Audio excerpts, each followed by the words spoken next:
ಆತ್ಮೀಯ ವೀಕ್ಷಕರಿಗೆ ಕಲಾಂತರಂಗ ಕಾರ್ಯಕ್ರಮಕ್ಕೆ ಸ್ವಾಗತ. ನಾನು ರಾಜೇಶ್ ಶಾನ್ಭೋಗ್ ಬಾರ್ಕೂರ್. ಮನಸ್ಸು ಎನ್ನುವುದೊಂದು ಅಂತರಂಗ.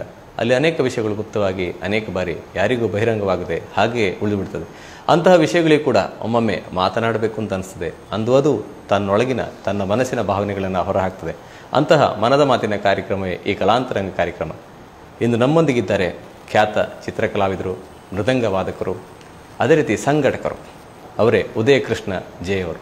ಅವ್ರನ್ನ ಪ್ರೀತಿಯಿಂದ ಗೌರವದಿಂದ ಕಲಾಂತರಂಗ ಕಾರ್ಯಕ್ರಮಕ್ಕೆ ಬರಮಾಡಿಕೊಳ್ಳೋಣ. ಸರ್, ತಮಗೆ ಕಲಾಂತರಂಗ ಕಾರ್ಯಕ್ರಮಕ್ಕೆ ಸ್ವಾಗತ ಸರ್.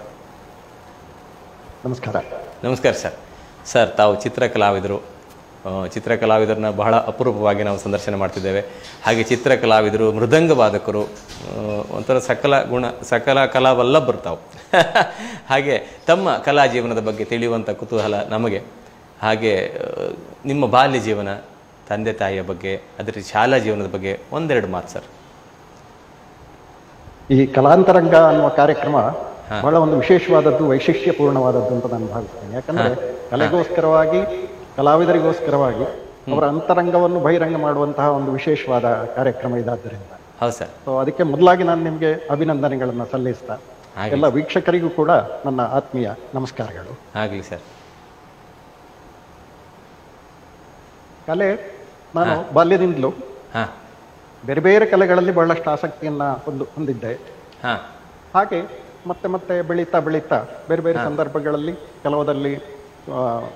ಕೆಲವು ಸಂದರ್ಭಗಳಲ್ಲಿ ಚಿತ್ರಕಲೆ, ಕೆಲವು ಸಂದರ್ಭಗಳಲ್ಲಿ ಮೃದಂಗವಾದನ, ಆಮೇಲೆ ಒಂದಷ್ಟು ಸಂಘಟನಾ ಕಾರ್ಯಕ್ರಮಗಳು, ಆಮೇಲೆ ಒಂದು ಚೂರು ನಾಟಕ, ಯಕ್ಷಗಾನ, ಹೀಗೆಲ್ಲ ಮಾಡಿಕೊಂಡು ಒಂದೇ ಕಲೆಯ ಬಗ್ಗೆ ನಾನು ಹೆಚ್ಚು ಫೋಕಸ್ ಮಾಡದೆ ವೈವಿಧ್ಯಮಯ ಕಲೆಗಳಲ್ಲಿ ಹೇಗೆ ಆಸಕ್ತಿ, ಸಂದರ್ಭ, ಅವಕಾಶಗಳು ಬಂತ ಹಾಗೆ ಮುಂದುವರಿಸಿಕೊಂಡು ಬಂದಿದ್ದೇನೆ.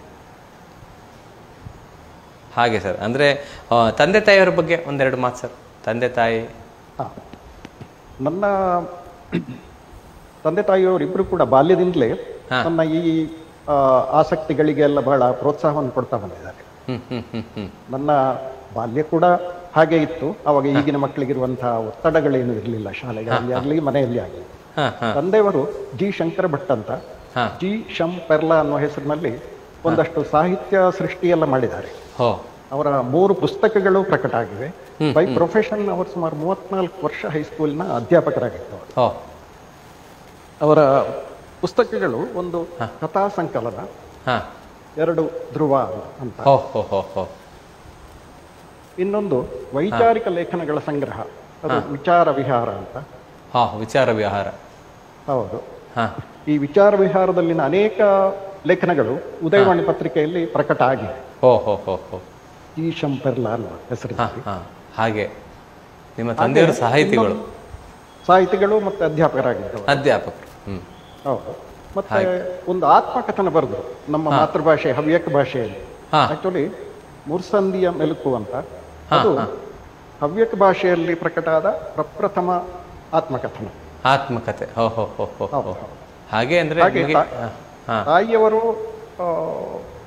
ಮನೆಯಲ್ಲಿದ್ದುಕೊಂಡು ಎಲ್ಲಾ ಜವಾಬ್ದಾರಿಗಳನ್ನ ತಗೊಂಡು ಅದರ ಜೊತೆಗೆ ಆಕೆ ಕಸೂತಿ ಪ್ರವೀಣೆ, ಅವರ ಬಹಳ ಮೆಚ್ಚಿನ ಹವ್ಯಾಸ ಇದು ಅಂತ. ಅವರ ಒಂದು ಕಸೂತಿಯ ಒಂದು ಸಣ್ಣ ಖಂಡಿತ ಉತ್ತಮವಾಗಿದೆ, ಬಹಳ ಸುಂದರವಾಗಿದೆ.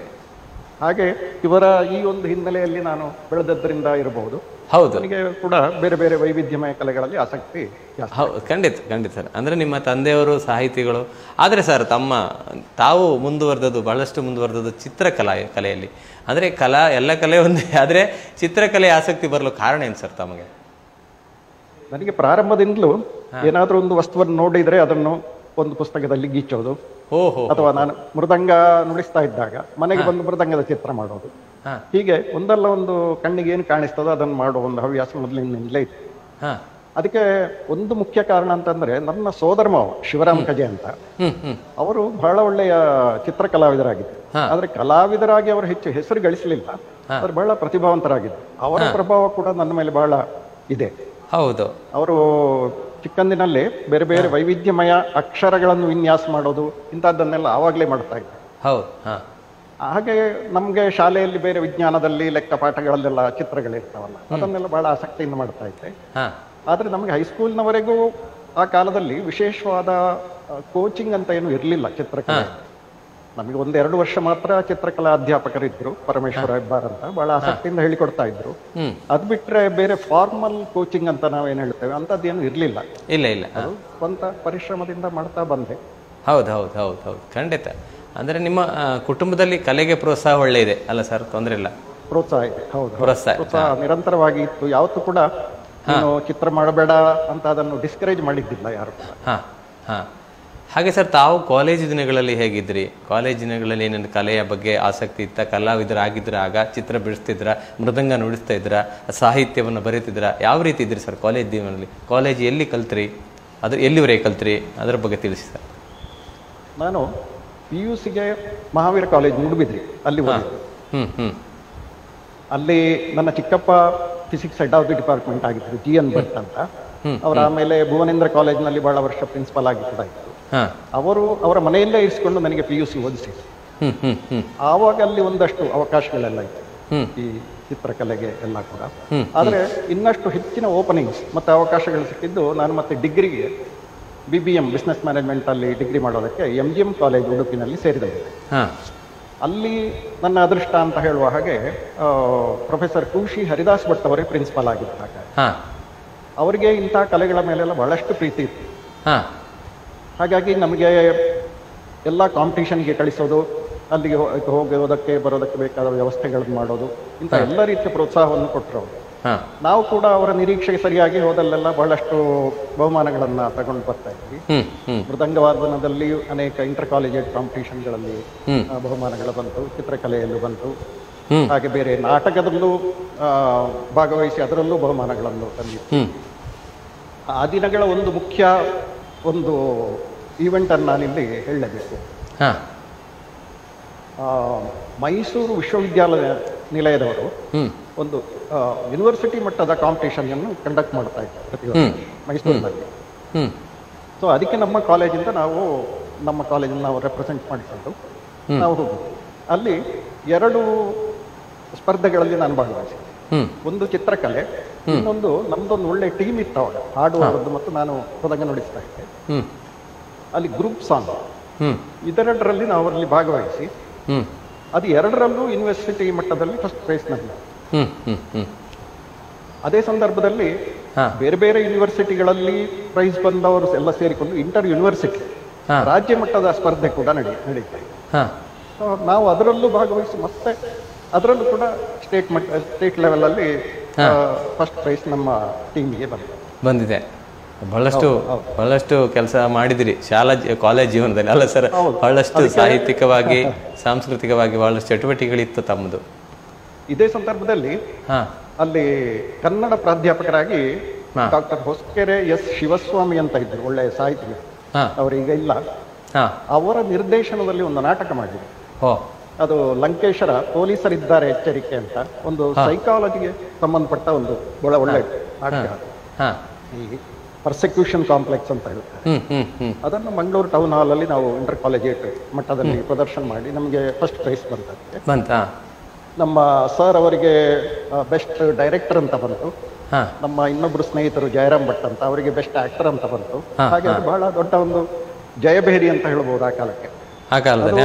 ಬಹಳ ಪ್ರಸಿದ್ಧಿಯನ್ನು ಪಡೆದು ಉಡುಪಿಯಲ್ಲಿ ಒಂದು ಪ್ರದರ್ಶನ ಆಗಬೇಕು ಅಂತ ಡಿಮಾಂಡ್ ಬಂತು. ಅದನ್ನು ಉಡುಪಿಯಲ್ಲೂ ನಮ್ಮ MGM ಕಾಲೇಜಿನ ರವೀಂದ್ರ ಮಂಟಪದಲ್ಲಿ ಒಂದು ಪ್ರದರ್ಶನ ನೀಡಿ ಅದನ್ನು ಅಟೆಂಡ್ ಮಾಡಿದ ಖ್ಯಾತ ಸಾಹಿತಿ ಬುಳುವಾರ್ ಮೊಹಮ್ಮದ್ ಕುಂಜಿ ಅವರು ಅದರ ಬಗ್ಗೆ ಬಹಳ ಒಂದು ಒಳ್ಳೆಯ ವಿಮರ್ಶೆಯನ್ನು ಕೂಡ ಉದಯವಾಣಿಯಲ್ಲಿ ಬರೆದಿದ್ರು. ಹೀಗೆ ಬೇರೆ ಬೇರೆ ಕಲೆಗಳಲ್ಲಿ ಕಾಲೇಜ್ ದಿನಗಳಲ್ಲಿ ಬಹಳ ಒಳ್ಳೆ ರೀತಿಯಲ್ಲಿ ತೊಡಗಿಸಿಕೊಳ್ಳೋದಕ್ಕೆ ಅವಕಾಶನೂ ಬಂತು, ಒಳ್ಳೆ ರೀತಿಯಲ್ಲಿ ನಡೆಯಿತು ಕೂಡ. ಹೌದು, ಖಂಡಿತ. ಆದರೆ ಸರ್, ತಮ್ಮ ಉದ್ಯೋಗ ಜೀವನದಲ್ಲಿ ಕಲೆಯ ಪ್ರಭಾವ ಎಷ್ಟಿತ್ತು, ಹೇಗಿತ್ತು ಸರ್? ನನ್ನ ಉದ್ಯೋಗ, ನಾನು ಪ್ರಾರಂಭದಲ್ಲಿ ಬೆಂಗಳೂರಿಗೆ ಬಂದ ಪ್ರಪ್ರಥಮದಲ್ಲಿ ಇಂಚರ ಅಂತ ಒಂದು ಪತ್ರಿಕೆ ಇತ್ತು. ಅದು ಹೆಚ್ಚು ಸಮಯ ನಡೀಲಿಲ್ಲ, IBH ಪ್ರಕಾಶನ್ ಅವರದ್ದು. ಅಲ್ಲಿ ಸ್ಟಾಫ್ ಆರ್ಟಿಸ್ಟ್ ಆಗಿ ಕೆಲಸಕ್ಕೆ ಸೇರಿದೆ. ಆಮೇಲೆ 1-2 ವರ್ಷ ಅದು ಹೆಚ್ಚು ಸಮಯ ನಡೆಯದೇ ಇದ್ದದ್ರಿಂದ ಒಂದಷ್ಟು ಮಾರ್ಕೆಟಿಂಗ್ ನಲ್ಲಿ 2 ವರ್ಷ ಕೆಲಸ ಮಾಡಿದೆ. ನನ್ನ ಆ 2 ಎಕ್ಸ್ಪೀರಿಯನ್ಸ್ಗಳನ್ನು ಸೇರಿಸಿಕೊಂಡು ಧೈರ್ಯವಾಗಿ ನನ್ನದೇ ಒಂದು ಸಂಸ್ಥೆಯನ್ನು ನಾನು ಸ್ಥಾಪನೆ ಮಾಡಿದೆ, ಡಯಾಪರ್ ಕ್ರಿಯೇಷನ್ಸ್ ಅಂತ. ಆವಾಗ ಬರೀ ಗ್ರಾಫಿಕ್ ಡಿಸೈನ್ ಮತ್ತೆ ಸ್ವಲ್ಪ ಸ್ಕ್ರೀನ್ ಪ್ರಿಂಟಿಂಗ್ ಇದೆಲ್ಲ ಮಾಡ್ತಾ ಇದ್ದೆ. ಹಾ ಮತ್ತೆ ಇನ್ಸಿಡೆಂಟಲಿ ಅದರ ಉದ್ಘಾಟನೆಗೆ ಬಂದವರು ಇನ್ನೊಬ್ಬರು ಮಹಾನ್ ಕಲಾವಿದ GS ಶೆಣೈ ಅವರು. ಹಾ ಅವರು ಬಹಳಷ್ಟು ಹೆಸರು ಮಾಡಿದ್ರು ಆಗಲಿ. ಹಾ ನಾನು ಬೆಂಗಳೂರಿಗೆ ಬಂದ 1-2 ವರ್ಷಗಳಲ್ಲಿ ಅವರು ಕೂಡ ಬೆಂಗಳೂರಿಗೆ ಶಿಫ್ಟ್ ಆದರು. ಹಾ ಹಾಗಾಗಿ ಅವರ ಒಂದು ಆಶೀರ್ವಾದ ಅನ್ಕೋಬಹುದು. ಖಂಡಿತ. ಅದು ಬಹಳ ಚೆನ್ನಾಗಿ ನಡೀಲಿಕ್ಕೆ ಶುರುವಾಯಿತು. ಹೌದು ಸರ್, ತಮ್ಮ ಆತ್ಮೀಯರೊಬ್ಬರು ಕರೆ ಮಾಡಿದ್ದಾರೆ. ಯಾರು ಅಂತ ನೋಡೋಣ ಸರ್. ಯಾರು ಕರೆ ಮಾಡಿದ್ದಾರೆ? ಅವ್ರು ಹೇಳುದಿಲ್ಲ, ನೀವು ಹೇಳಬೇಕು ಯಾರು ಅಂತ. ಸರಿ ಸರಿ, ನಿಮಗೆ ಇದು ಪರೀಕ್ಷೆ. ಹಲೋ, ನಮಸ್ತೆ ಸರ್. ನಮಸ್ತೆ. ನಮಸ್ತೆ, ನಿಮಗೆ ಕಲಾಂತರಂಗ ಕಾರ್ಯಕ್ರಮಕ್ಕೆ ಸ್ವಾಗತ ಸರ್. ಸರ್, ಇಂದು ನಮ್ಮೊಂದಿಗೆ ನಿಮ್ಮ ಆತ್ಮೀಯರಿದ್ದಾರೆ ಸರ್. ಉದಯ ಕೃಷ್ಣ ಸರ್ ಇದ್ದಾರೆ. ಅವರೊಂದಿಗೆ ಮಾತನಾಡಿ ನೀವು ಯಾರು ಅಂತ ಅವ್ರು ಹೇಳ್ತಾರೆ, ನೋಡೋಣ ಸರ್.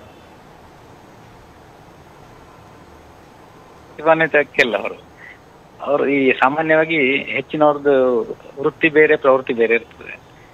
ಅವ್ರದ್ದು ವೃತ್ತಿ ಕಲೆ, ಪ್ರವೃತ್ತಿಯು ಕಲೆ.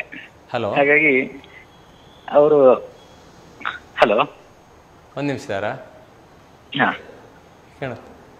ಹಲೋ ಹಲೋ, ಕೇಳ್ತಾ ಇಲ್ವಾ? ಕೇಳ್ತೀವಿ ಸರ್, ಕೇಳಿಸಿ. ನಿಮ್ಮ ಆತ್ಮೀಯರಿದ್ದಾರೆ ಸರ್, ಉದಯ ಕೃಷ್ಣ ಸರ್ ಇದ್ದಾರೆ. ಅವ್ರ ಬಗ್ಗೆ ಒಂದೆರಡು ಮಾತಾಡಿ ಸರ್. ಯಾರು ಅಂತ ಹೇಳ್ಬೇಡಿ ನೀವು. ಆಯ್ತು ಸರ್, ಮಾತಾಡಿ ಸರ್.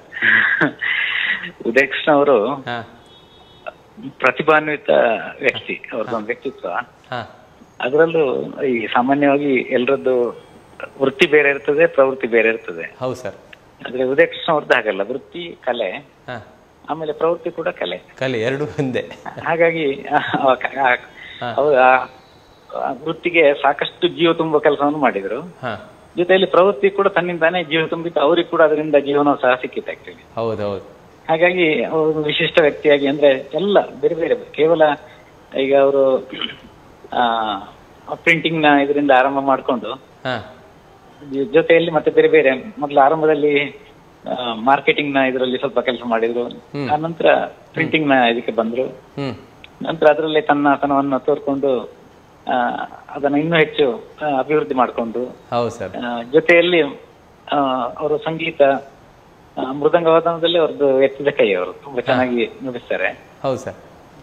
ಮೃದಂಗ ಅದಲ್ಲದೆ ಬೇರೆ ಬೇರೆ ಸಂಗೀತದಲ್ಲಿ ತುಂಬಾ ಆಸಕ್ತರು. ಪೇಂಟಿಂಗ್ ನಲ್ಲೂ ಕೂಡ ತುಂಬಾ ಚೆನ್ನಾಗಿ ಮೊದಲಿನಲ್ಲೇ ಚಿಕ್ಕಂದಿನಲ್ಲೇ ಅಭಿವೃದ್ಧಿ ಮಾಡ್ತಾ ಬಂದ ಒಂದು ಕಲೆ ಅದು. ಹೌದು ಸರ್.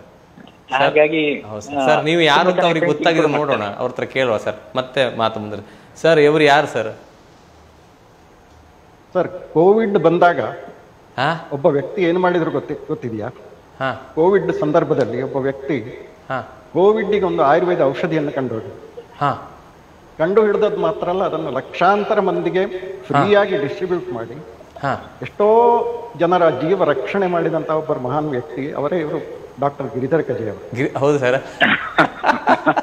ಕಂಡುಹಿಡಿದು ಸರ್ ಅವರು. ನಾವು ಕೂಡ ಹೆಸರು ಕೇಳಿದ್ದೀವಿ, ಡಾಕ್ಟರ್ ಹೆಸರು ಗೊತ್ತಿದೆ, ಪರಿಚಯ ಇದೆ, ಡಾಕ್ಟರ್ ಹೆಸರು ಕೇಳಿದ್ದೇವೆ. ಬಹಳಷ್ಟು ಕೆಲಸ ಮಾಡಿದ್ದಾರೆ ಡಾಕ್ಟರ್. ಸರ್, ನಿಮಗೆ ಧನ್ಯವಾದ ಸರ್. ಬಹಳಷ್ಟು ಸೇವೆಯನ್ನು ಮಾಡ್ತಾ ಇದ್ದೀರಿ. ನಿಮಗೆ ನಮ್ಮ ಚಾನಲ್ ಪರವಾಗಿ ಪ್ರೀತಿ ಧನ್ಯವಾದ ತಿಳಿಸಿ ಸರ್. ಮತ್ತೆ ಮಾತು ಮುಂದುವರಿಸಿ ಸರ್. ಉದಯ ಕೃಷ್ಣ ಸರ್ ಬಗ್ಗೆ ನೀವು ಮಾತಾಡ್ತಿದ್ದೀರಿ, ಮುಂದುವರಿಸಿ ಸರ್. ಅದೇ ಆರಂಭದಲ್ಲಿ ಆ ಚಿತ್ರಕಲೆಯನ್ನು ಅಭಿವೃದ್ಧಿ ಮಾಡ್ಕೊಂಡವರು. ಹಾಗೆ ಒಬ್ಬ ಫೋಟೋಗ್ರಾಫರ್ಗೆ ಇರಬೇಕಾದಂತ ಒಂದು ಮುಖ್ಯ ಇದೇನಂತ ಹೇಳಿದ್ರೆ, ಪ್ರಪಂಚವನ್ನು ತನ್ನ ಕಣ್ಣಲ್ಲಿ ಸೂಕ್ಷ್ಮವಾಗಿ ಸೆರೆ ಹಿಡಿದು ಅದನ್ನು ತುಂಬಾ ಚಂದವಾಗಿ ಅಭಿವ್ಯಕ್ತಿಸುವಂತದ್ದು ಬೇಕು. ಈಗ ಮೊಬೈಲ್ ಬಂದ ಮೇಲೆ ಇಡೀ ದೇಶದಲ್ಲಿ ಎಲ್ಲರೂ ಕೂಡ ಫೋಟೋಗ್ರಾಫರ್ಸೇ. ಆದ್ರೆ ಇವರ ಫೋಟೋಗ್ರಫಿ ಅಂತ ಹೇಳಿದ್ರೆ ಅದಕ್ಕೊಂದು ತುಂಬಾ ಮೌಲ್ಯ ಇದೆ. ಅಂದ್ರೆ ಅದರಲ್ಲಿ ಇಡೀ ಜಗತ್ತನ್ನ ಈ ರೀತಿಯಲ್ಲಿ ನಾನು ಹೇಳಿದ ಹಾಗೆ ಅದನ್ನು ಸೆರೆ ಹಿಡಿದು ತುಂಬಾ ಚೆನ್ನಾಗಿರೋ ಫೋಟೋಗ್ರಫಿ ಮಾಡುವವರು. ಅವರ ಮಗುವಿನ ಫೋಟೋಗ್ರಫಿಯನ್ನು ಕೂಡ ತುಂಬಾ ಚೆನ್ನಾಗಿ ಮಾಡ್ತಾ, ಪ್ರತಿ ತಿಂಗಳು ಮಗು ಯಾವ ರೀತಿಯಲ್ಲಿ ಬೆಳೀತಾ ಬಂತ ಅದಕ್ಕೆ ಸರಿಯಾಗಿ ಒಂದು ಕ್ಯಾಲೆಂಡರ್ ಅನ್ನು ಮಾಡಿ ಆ ಮಗುವಿಗೆ ಮುಂದೆ ದೊಡ್ಡದಾದ ಮೇಲೆ ಜೀವನ ಪರ್ಯಂತ ನೆನ್ಪಿಟ್ಕೊಳ್ಬಹುದಾದಂತ ಒಂದು ಕ್ಯಾಲೆಂಡರ್ ಅನ್ನ ಕೆಲವಾರು ವರ್ಷಗಳು ಮಾಡಿದ್ರು. ಹೀಗೆ ಬೇರೆ ಬೇರೆ ರಂಗಗಳಲ್ಲಿ ತನ್ನ ಎಲ್ಲ, ಮತ್ತೆ ಮಾತುಗಾರಿಕೆಯಲ್ಲಿ ಕೂಡ ನಿಪುಣರು. ಹಾಗೆ ಅವರ ತಂದೆಯ ಸಾಹಿತ್ಯ ಅದನ್ನ ಪುಸ್ತಕ ರೂಪಕ್ಕೆ ತಂದು ಸಂಚಯ 1-2-3 ಪುಸ್ತಕಗಳನ್ನ ಹೊರಗಡೆ ತಂದ್ರು. ಹೀಗೆ ಎಲ್ಲ ಕ್ಷೇತ್ರಗಳಲ್ಲೂ ಕೂಡ ಕೈ ಆಡಿಸ್ಕೊಂಡು, ಹಾಗೆ ಬೇರೆ ಬೇರೆ ಇವೆಂಟ್ ಮ್ಯಾನೇಜ್ಮೆಂಟ್ ನ ಮತ್ತೆ ಅದು ಮತ್ತೆ ಇಂಡಸ್ಟ್ರಿಯಲ್ ಫೋಟೋಗ್ರಫಿ, ಹೀಗೆ ಎಲ್ಲದರಲ್ಲೂ ಕೂಡ ಸಾಧನೆಯನ್ನ ಮಾಡ್ತಾ ಒಂದು ಜೀವನೋತ್ಸವವನ್ನು ತನ್ನ ಜೊತೆಗೆ ಇಟ್ಕೊಂಡಿರುವಂತ ಒಂದು ಆಕರ್ಷಕ ವ್ಯಕ್ತಿತ್ವ ಅವರು. ಹಾಗೆ ಎಲ್ಲ ಬಂಧುಗಳ ಜೊತೆ ಕೂಡ ಬೆರೆತು ತುಂಬಾ ಚೆನ್ನಾಗಿ ಜೀವನ ಮಾಡುವಂತ ಶೈಲಿ ಅವರಿಗೆ ಇದೆ. ಅವರ ಬಗ್ಗೆ ಮಾತಾಡ್ಲಿಕ್ಕೆ ತುಂಬಾ ಖುಷಿ ಆಗ್ತದೆ. ಯಾಕಂತ ಹೇಳಿದ್ರೆ ಅವರ ಬೆಳೆದ ರೀತಿ ಅದು ತುಂಬಾ ವರ್ಷಗಳಿಂದ ನಾನು ನೋಡಿದ್ದು. ನಾನು ಅವರಿಗೆ ಸಂಬಂಧಿಕನೂ ಹೌದು, ಅವರ ಗ್ರಾಹಕನೂ ಹೌದು ನಾನು. ಹಾಗಾಗಿ ಎರಡು ರೀತಿಯಲ್ಲಿ ನೋಡಿದ್ದೀನಿ. ಹಾಗಾಗಿ ಆ ಎಲ್ಲ ದೃಷ್ಟಿಯಿಂದಲೂ ಅವರ ಬೆಳೆದ ರೀತಿ ಮತ್ತು ಅವರ ಜನರ ಜೊತೆ ಇರುವಂತದ್ದು, ಅವರ ಮಗವನ್ನು ಕೂಡ ಈಗ ಇದೇ ಫೋಟೋಗ್ರಫಿಯಲ್ಲಿ ಮತ್ತೆ ಬೇರೆ ಬೇರೆ ಕಲೆಗಾರಿಕೆಯಲ್ಲಿ ಮಂಡಲ ಕಲೆ ಅಂತ ಮಾಡ್ತಾಳೆ ಅವಳು, ನಿಯತಿ ಬಹಳ ಚೆನ್ನಾಗಿ ಮಾಡ್ತಾಳೆ. ಅದಕ್ಕೆಲ್ಲ ಇವರ ಜೀವನ ಉತ್ಸಾಹ, ಇವರಿಗೆ ಇವರ ತಂದೆ ತಾಯಿ ಸ್ಫೂರ್ತಿ, ಹೀಗೆ ಪರಂಪರೆಯಿಂದಲೇ ಅದು ಒಂದು ರೀತಿಯಲ್ಲಿ ಅದಕ್ಕೆ ಆ ಕಲೆಯನ್ನ ಉಳಿಸಿ ಬೆಳೆಸಿ ಬರ್ತಾ ಇದ್ದಾರೆ. ತುಂಬಾ ಒಳ್ಳೇದಾಗ್ಲಿ ಅಂತ ಹೇಳುದು ನಮ್ಮೆಲ್ಲರ ಹಾರೈಕೆ ಅವರಿಗೆ. ಖಂಡಿತ ಸರ್, ನೀವು ಬಿಡುವಿನ ಸಮಯದಲ್ಲಿ ನಮ್ಮೊಂದಿಗೆ ಬಿಡುವು ಮಾಡಿಕೊಂಡು ಇಷ್ಟೊತ್ತು ಮಾತಾಡಿದ್ರಿ, ಅದಕ್ಕೆ ನಮ್ಮ ಚಾನಲ್ ಪರವಾಗಿ ಪ್ರೀತಿಯ ಧನ್ಯವಾದಗಳು. ಅದೇ ರೀತಿ ಉತ್ತಮ ರೀತಿಯ ಮಾತು ಸರ್, ಬಹಳ ಉತ್ತಮ ರೀತಿಯಲ್ಲಿ ಅವರ ಬಗ್ಗೆ ಬಹಳಷ್ಟು ತಿಳಿಯಪಡಿಸಿದೆ ಸರ್. ಹೌದು ಸರ್, ಬಹಳ ಖುಷಿ ಆಯ್ತು ಸರ್. ನಿಮಗೆ ನಮ್ಮ ಚಾನಲ್ ಪರವಾಗಿ ಪ್ರೀತಿಯ ಧನ್ಯವಾದಗಳು ಸರ್. ನಮಸ್ಕಾರ. ನಮಸ್ತೆ ಸರ್. ನಮಸ್ತೆ ಸರ್. ತಮ್ಮ ಅವರು ಆತ್ಮೀಯರು ಕರೆ ಮಾಡಿದರು ಅಲ್ಲ ಸರ್, ಡಾಕ್ಟರ್ ಗಿರಿಜರ್ ಕಜೆ ಅವರು ಉತ್ತಮ ರೀತಿಯಲ್ಲಿ ಮಾತಾಡಿದರು. ಅದೇ ರೀತಿ ಸರ್, ತಮ್ಮ ಒಂದು ಡಾಪರ್ ಸಂಸ್ಥೆ ಬಗ್ಗೆ ತಾವು ತಿಳಿಸ್ತಾ ಇದ್ರಿ, ಅದರ ಚಟುವಟಿಕೆಯ ಬಗ್ಗೆ ತಿಳಿಸಿ ಸರ್.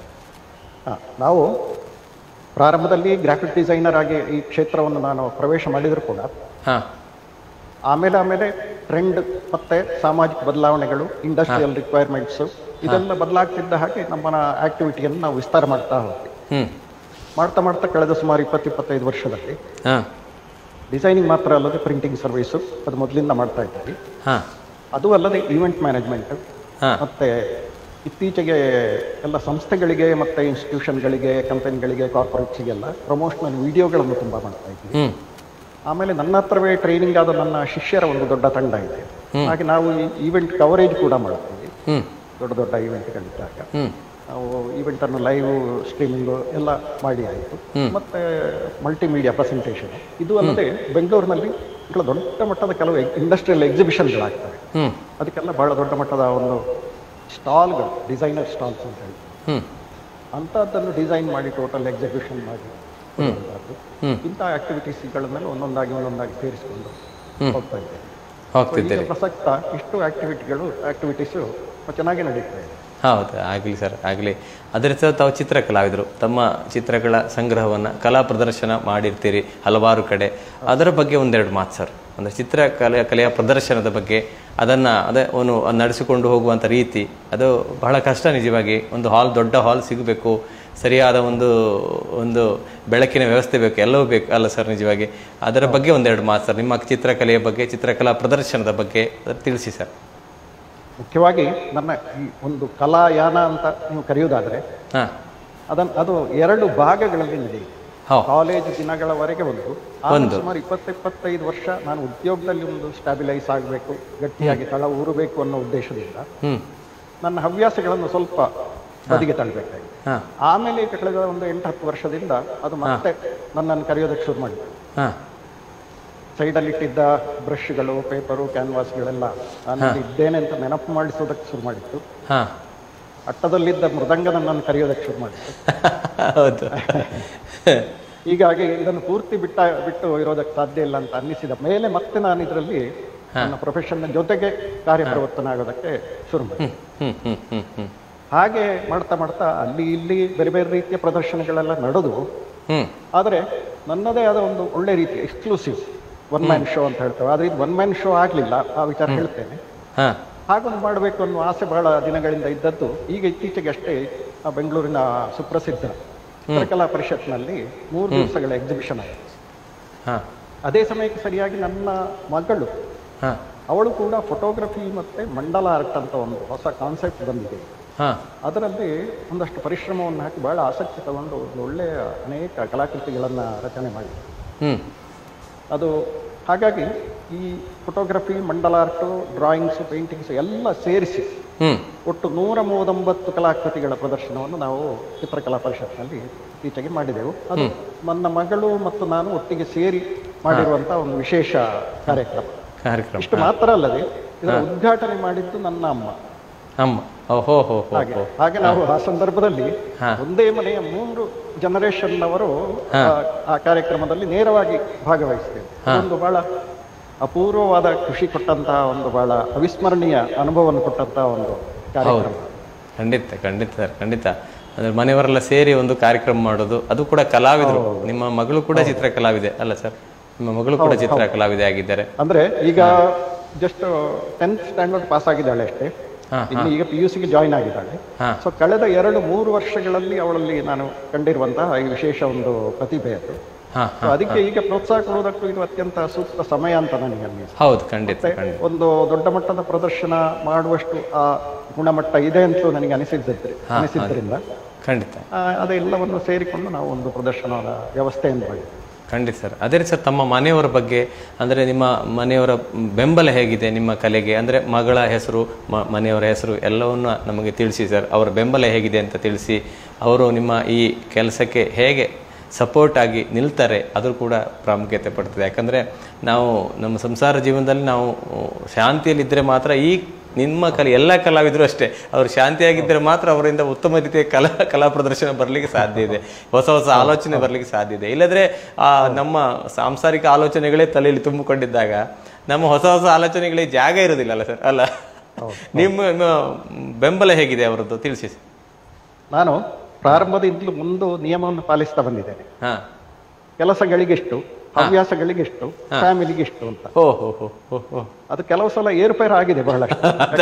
ಒಂದು ಕಡೆ ಒತ್ತಡ ಜಾಸ್ತಿ ಇದ್ದಾಗ ಇನ್ನೊಂದಕ್ಕೆ ಕಡಿಮೆ ಆಗುದು, ಮೇಲೆ ಹೋದಾಗ ಇನ್ನೊಂದು ಕೆಳಗೆ ಬರ್ತದೆ. ಖಂಡಿತ ಹಾಗೆ ನನ್ನ ಪತ್ನಿ ಉಷಾ ಉದಯ್ ಅಂತ, ಅವರು ಮೊದಲಿಂದ ನನ್ನ ಈ ಎಲ್ಲಾ ಚಟುವಟಿಕೆಗೆ ಪ್ರೋತ್ಸಾಹವನ್ನು ನೀಡ್ತಾ ಬಂದಿದ್ದಾರೆ.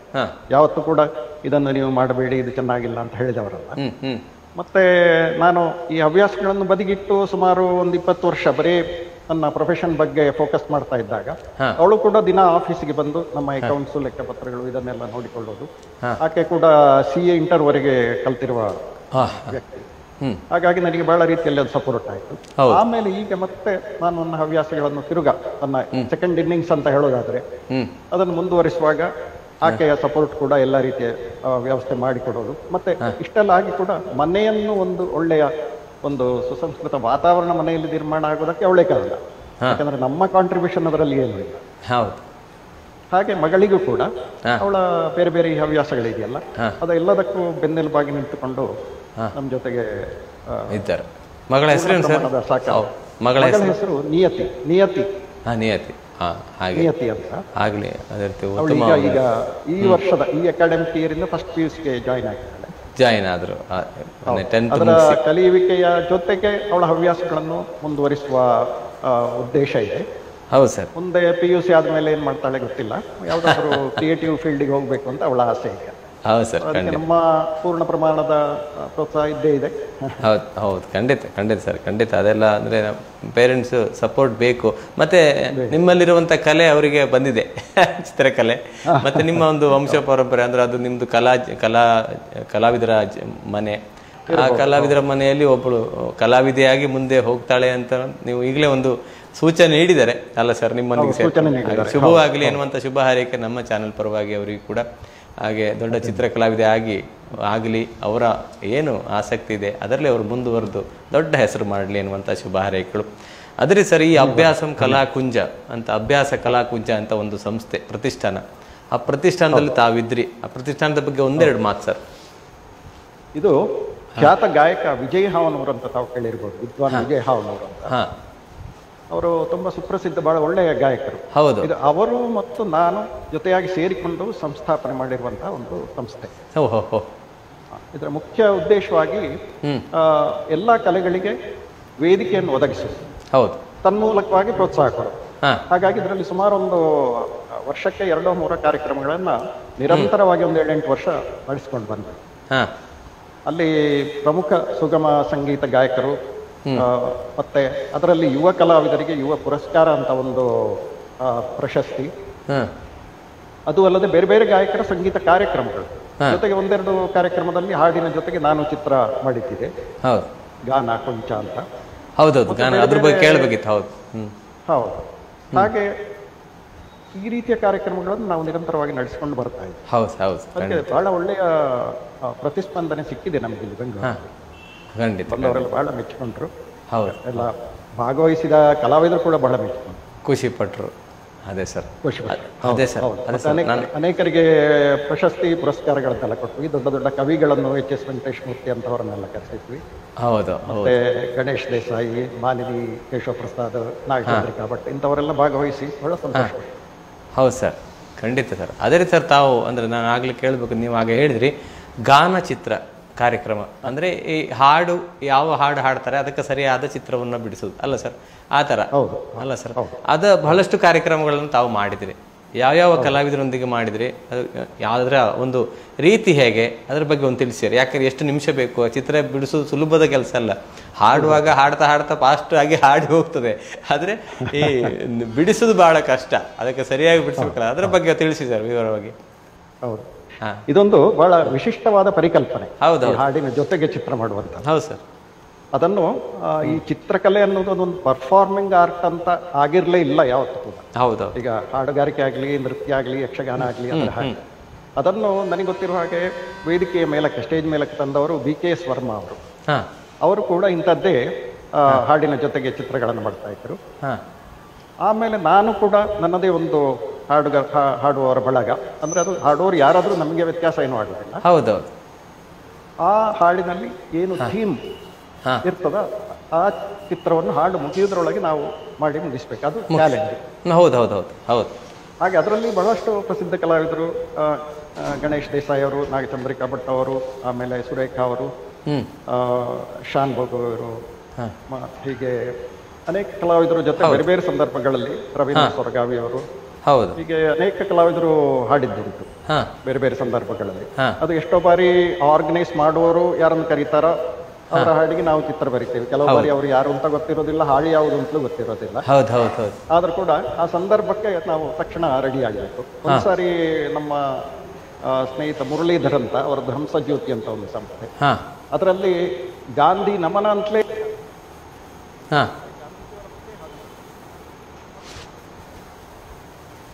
ಎಲ್ಲವೂ ಗಾಂಧೀಜಿಯ ಬೇರೆ ಬೇರೆ ಚಿತ್ರಗಳನ್ನು ಮಾಡಬೇಕಾಗಿತ್ತು ಅಂತ ಒಂದು ಚಾಲೆಂಜ್ ಅದು. ಅದು ಕೂಡ ಬಹಳ ಚೆನ್ನಾಗಿ ಬಂತು. DVG ನಮನ ಅಂತ ಮಾಡಿ DVG ಅವರ ಹಾಡುಗಳಿಗೆ ಚಿತ್ರಗಳು. ಇಂಥದ್ದೊಂದು 60-70 ಕಾರ್ಯಕ್ರಮ ನಂದು ನಡೆದಿದೆ. ಅಲ್ಲದೆ ಒಂದಷ್ಟು ಪೇಂಟಿಂಗ್ ಡೆಮೋ ಇಂಥದ್ದೆಲ್ಲವನ್ನು ಮಾಡಿದ್ದೀನಿ. ವೇದಿಕೆ ಮೇಲೆ ಇದು ಗಾನಚಿತ್ರ ಅಲ್ಲದೆ ಇನ್ನೊಂದು ನನಗೆ ಬಹಳ ಸ್ಮರಣೀಯ ಅಂತ ಅನಿಸುವಂತ ಒಂದು ಕಾರ್ಯಕ್ರಮ ಕೂಡ ನಡೆಯಿತು. ಈ ಶಿವರಾಮ್ ಕಜೆ 81 ಅಂತ ನನ್ನ ಮಾವ, ಅವರು ದೊಡ್ಡ ಸಾಧಕರು. ಅವರಿಗೆ 81 ತುಂಬಿದಾಗ ಅವರ ಮಕ್ಕಳು ಡಾಕ್ಟರ್ ಶಶಿಧರ ಕಜೆಯವರು, ಡಾಕ್ಟರ್ ಗಿರಿಧರ ಕಜೆಯವರು ಮತ್ತು ಮುರಳೀಧರ ಕಜೆ ಅಂತ ಅವರ ಮಕ್ಕಳು ಮತ್ತು ಅವರ ಮನೆಯವರು ಎಲ್ಲ ಸೇರಿಕೊಂಡು ಬಹಳ ದೊಡ್ಡ ಕಾರ್ಯಕ್ರಮ, ಒಂದು ಬೆಳಗಿನಿಂದ ಮಧ್ಯರಾತ್ರಿವರೆಗೆ ಕಾರ್ಯಕ್ರಮವನ್ನು ಹಮ್ಮಿಕೊಂಡ್ರು. 3-4 ಗೋಷ್ಠಿಗಳಲ್ಲಿ ನಾನು ಭಾಗವಹಿಸಿದ್ದೆ. ಅದ್ರಲ್ಲಿ ನಾನು ಹೇಳಬೇಕಾಗಿರೋ ಅಂಶ ಏನು ಅಂತಂದ್ರೆ, ಅಲ್ಲಿ ಶಿವರಾಮ ಕಜೆಯವರನ್ನೇ ವೇದಿಕೆ ಮೇಲೆ ಕೂರಿಸಿ ಅವರಂತೆ ಒಂದು ವಾಟರ್ ಕಲರ್ ನಲ್ಲಿ ಕಲರ್ ಪೋರ್ಟ್ರೇಟ್ ಮಾಡಿದ್ರು. ಸಾವಿರಾರು ಜನ ಇದ್ದಂತಹ ಒಂದು ಸಭೆಯಲ್ಲಿ ಇದು ಈ ವ್ಯಕ್ತಿಯನ್ನ ಕೂರಿಸಿ ಲೈವ್ ಪೋರ್ಟ್ರೇಟ್ ಮಾಡೋದಿದೆಯಲ್ಲ, ಇದು ಒಬ್ಬ ಚಿತ್ರಕಲಾವಿದನಿಗೆ ಇರುವಂತಹ ಒಂದು ಅಲ್ಟಿಮೇಟ್ ಚಾಲೆಂಜ್ ಅಂತ. ಅದಕ್ಕೊಂದು ಕಾರಣ ಅಂತಂದ್ರೆ, ನಾನು ಬಹಳ ಚಿಕ್ಕಂದಿನಲ್ಲಿ ಕಾಸರಗೋಡು ಕನ್ನಡಿಗರ ಸಮ್ಮೇಳನ ಅಂತ ಆಗಿತ್ತು, ಬಹಳ ದೊಡ್ಡ ಮಟ್ಟದಲ್ಲಿ. ಅಲ್ಲಿ ಕಾಸರಗೋಡಿನ ಕವಿ ಕಯ್ಯಾರ ಕಿಂಜಂಡ್ರಯ್ಯ ಅವರ ಚಿತ್ರವನ್ನ ಖ್ಯಾತ ಕಲಾವಿದ PS ಕುಂಚಿತಾಯ ಅವರು ವೇದಿಕೆ ಮೇಲೆ ಮಾಡಿದ್ರು. ಆಮೇಲೆ ಕೆಲವು ವರ್ಷಗಳ ನಂತರ ಉಡುಪಿಯಲ್ಲಿದ್ದಾಗ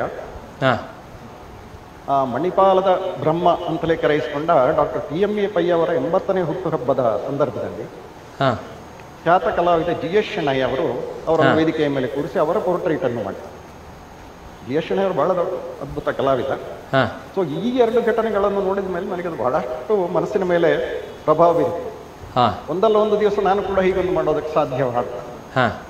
ಖಂಡಿತ. ಯಾವಾಗ ನಾನು ಈ ಶಿವರಾಮ ಕಜೆ ಅವರ ಕಲರ್ ಪೋರ್ಟ್ರೇಟ್ ಅನ್ನು ವೇದಿಕೆ ಮೇಲೆ ಮಾಡಿದ್ ನಾವು, ಅವಾಗ ಅದೊಂದು ನನ್ನ ಕಲಾ ಜೀವನದಲ್ಲಿ ಒಂದು ಮಹತ್ತರವಾದ ಘಟನೆ ಅಂತ ನಾನು ಭಾವಿಸ್ತೇನೆ. ಖಂಡಿತ ಸರ್.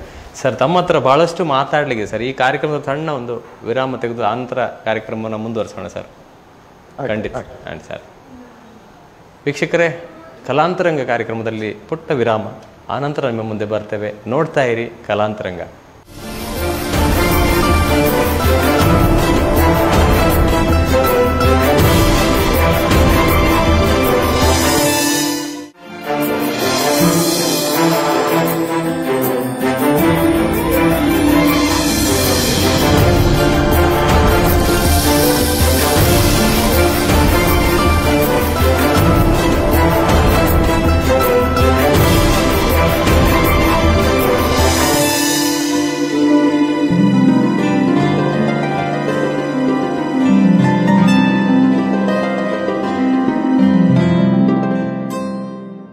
ಆತ್ಮೀಯ ವೀಕ್ಷಕರಿಗೆ ಮತ್ತೊಮ್ಮೆ ಕಲಾಂತರಂಗ ಕಾರ್ಯಕ್ರಮಕ್ಕೆ ಸ್ವಾಗತ.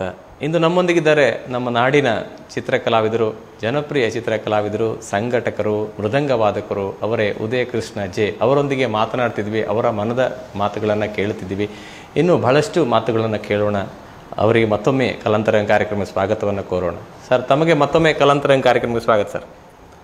ನಮಸ್ಕಾರ ಸರ್, ತಾವು ಒಂದು ವಿಭಾಗ ತಾವು ಹೇಳಿದ್ರಿ ಚಿತ್ರಕಲೆ, ಮತ್ತು ತಮ್ಮ ಸಾಹಿತ್ಯಿಕ ವಿಭಾಗ, ಅದೇ ರೀತಿ ಮೃದಂಗ ವಾದನ ಅದನ್ನು ಕೂಡ ಮಾಡ್ತಿರ್ತಾವೆ. ಈ ಮೃದಂಗವನ್ನು ಕಲಿತದ್ದು ಹೇಗೆ ಸರ್ ಅಂತ, ನಿಮ್ಮ ಗುರುಗಳು ಯಾರು, ಮತ್ತು ಆ ಕಾರ್ಯಕ್ರಮಗಳ ಬಗ್ಗೆ ಒಂದೆರಡು ಮಾತು ಸರ್. ಮೃದಂಗ ನಾನು ಶಾಲಾ ದಿನಗಳಲ್ಲಿ ಒಂದೂವರೆ ವರ್ಷ ಕಲಿಯೋದಕ್ಕೆ ಸಾಧ್ಯವಾಯಿತು. ನಾನು ಆಗಲೇ ಹೇಳಿದ ಹಾಗೆ ಹೌದು, ಅದು ಫಸ್ಟ್ ಇನ್ನಿಂಗ್ಸ್. ಫಸ್ಟ್ ಆಮೇಲೆ ಅದನ್ನು ನನ್ನದೇ ಒಂದು ಆಸಕ್ತಿಯಿಂದ ನಾನು ಕಾಲೇಜು ದಿನಗಳವರೆಗೂ ಕೂಡ ಅದನ್ನು ಮುಂದುವರಿಸಿಕೊಂಡವರೆ.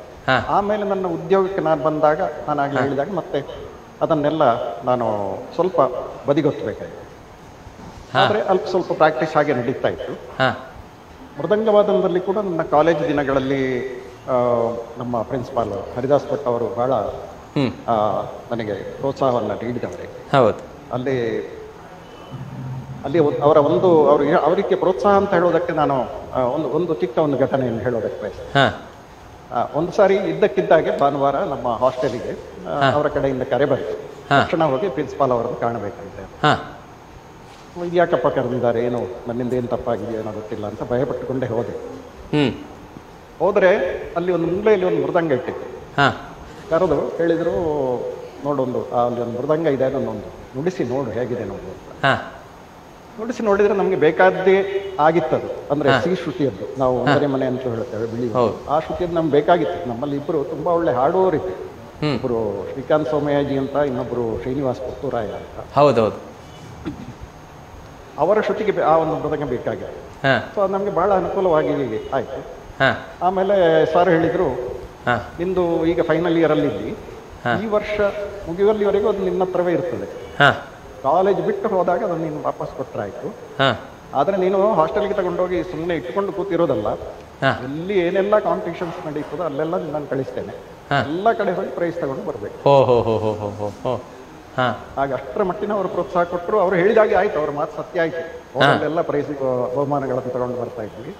ಆಮೇಲೆ ನಾನು ಆಗ್ಲೇ ಹೇಳಿದಾಗೆ ಯೂನಿವರ್ಸಿಟಿ ಲೆವೆಲ್ ಅಲ್ಲಿ, ಆಮೇಲೆ ಮೈಸೂರು ಯೂನಿವರ್ಸಿಟಿಯನ್ನು ನಾವು ರೆಪ್ರೆಸೆಂಟ್ ಮಾಡಿ ಸ್ಟೇಟ್ ಲೆವೆಲ್ ಅಲ್ಲಿ ಕೂಡ ಎಲ್ಲ ಬಹುಮಾನಗಳೆಲ್ಲ ನಮಗೆ.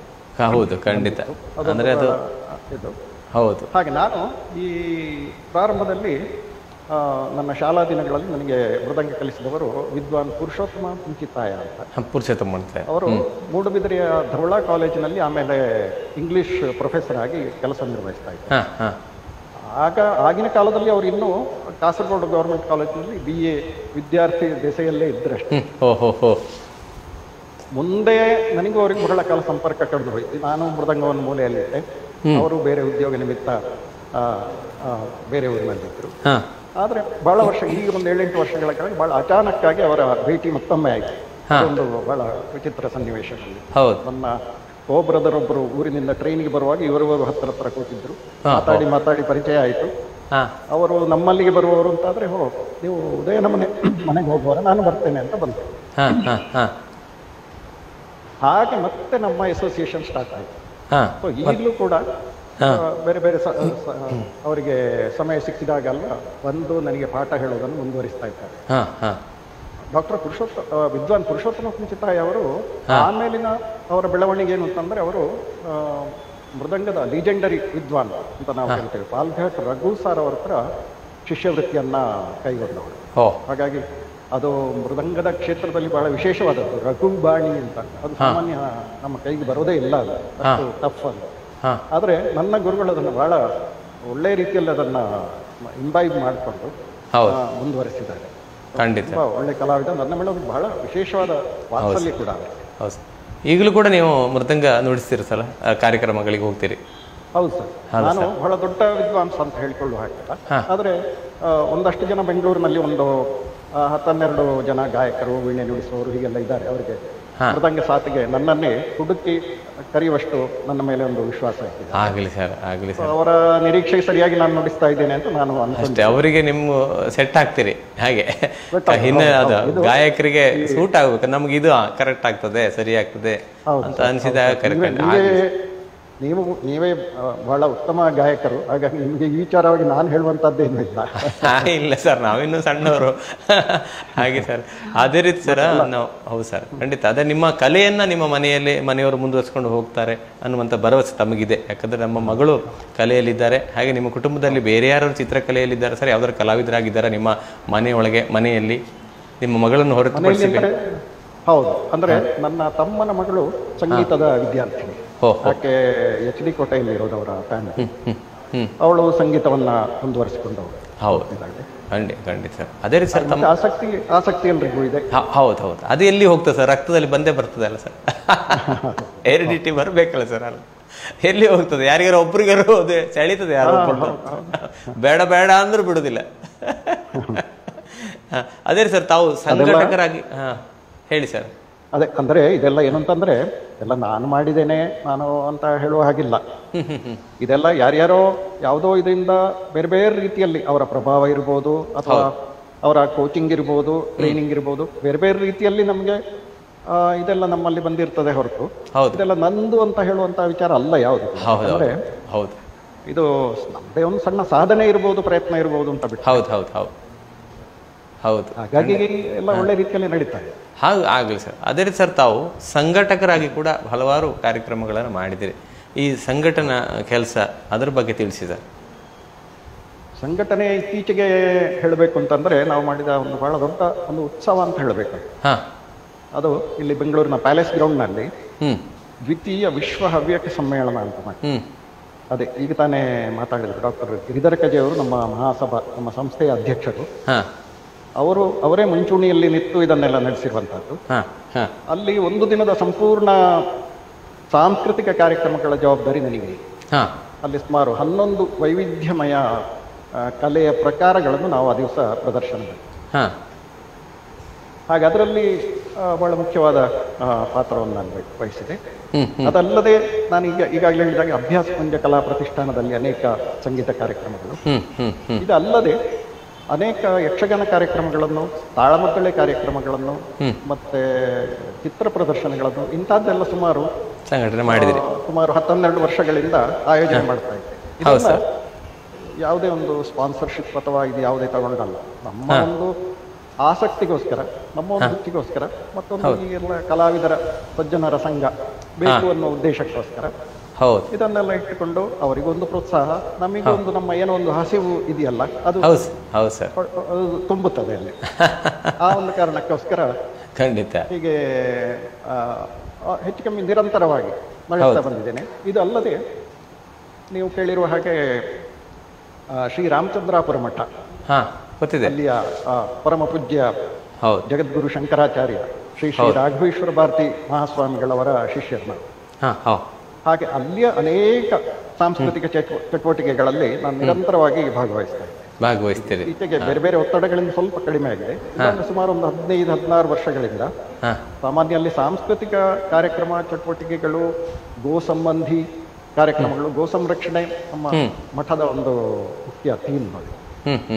ಅದಕ್ಕೆ ಸಂಬಂಧಪಟ್ಟ ಎಲ್ಲ ಕಾರ್ಯಕ್ರಮಗಳಲ್ಲೂ ಬಹಳ ಮುತುವರ್ಜಿಯಿಂದ ಬಹಳ ಗಾಢವಾಗಿ ಭಾಗವಹಿಸ್ತೀರಿ. ಹಾಗೆ ಇತ್ತೀಚೆಗೆ ಅಷ್ಟೇ ನನಗೆ ಗುರು ಸೇವಾ ತಿಲಕ ಅನ್ನುವ ಒಂದು ಆಶೀರ್ವಾದ ಕೂಡ ಸ್ವಾಮೀಜಿಯವರು ದಯಪಾಲಿಸಿದ್ದಾರೆ. ಆಗಲಿ ಸರ್, ಆಗಲಿ. ಅದೇ ರೀತಿ ಸರ್, ತಾವು ಡಾಕ್ಯುಮೆಂಟ್ರಿ ವಿಡಿಯೋಗಳನ್ನು ಮಾಡಿದಿರಿ. ಅದೇ ಡಾಕ್ಯುಮೆಂಟ್ರಿ ವಿಡಿಯೋಗಳ ಬಗ್ಗೆ ಒಂದೆರಡು ಮಾತು ಸರ್. ಡಾಕ್ಯುಮೆಂಟ್ರಿ ನಾನು ಬೇರೆ ಬೇರೆ ಸಬ್ಜೆಕ್ಟ್ನಲ್ಲಿ ಮಾಡಿದೆ. ಅಂದರೆ ಅದಕ್ಕೆ ಅಂತಲೇ ಬಹಳಷ್ಟು ಜಾಗಗಳಿಗೆ ಹೋಗಿ ಹಾಗೆ ಅದನ್ನು ಮಾಡಿದ್ದು ಅಂತ ಹೇಳೋದಕ್ಕೆ ಬರೋದಿಲ್ಲ.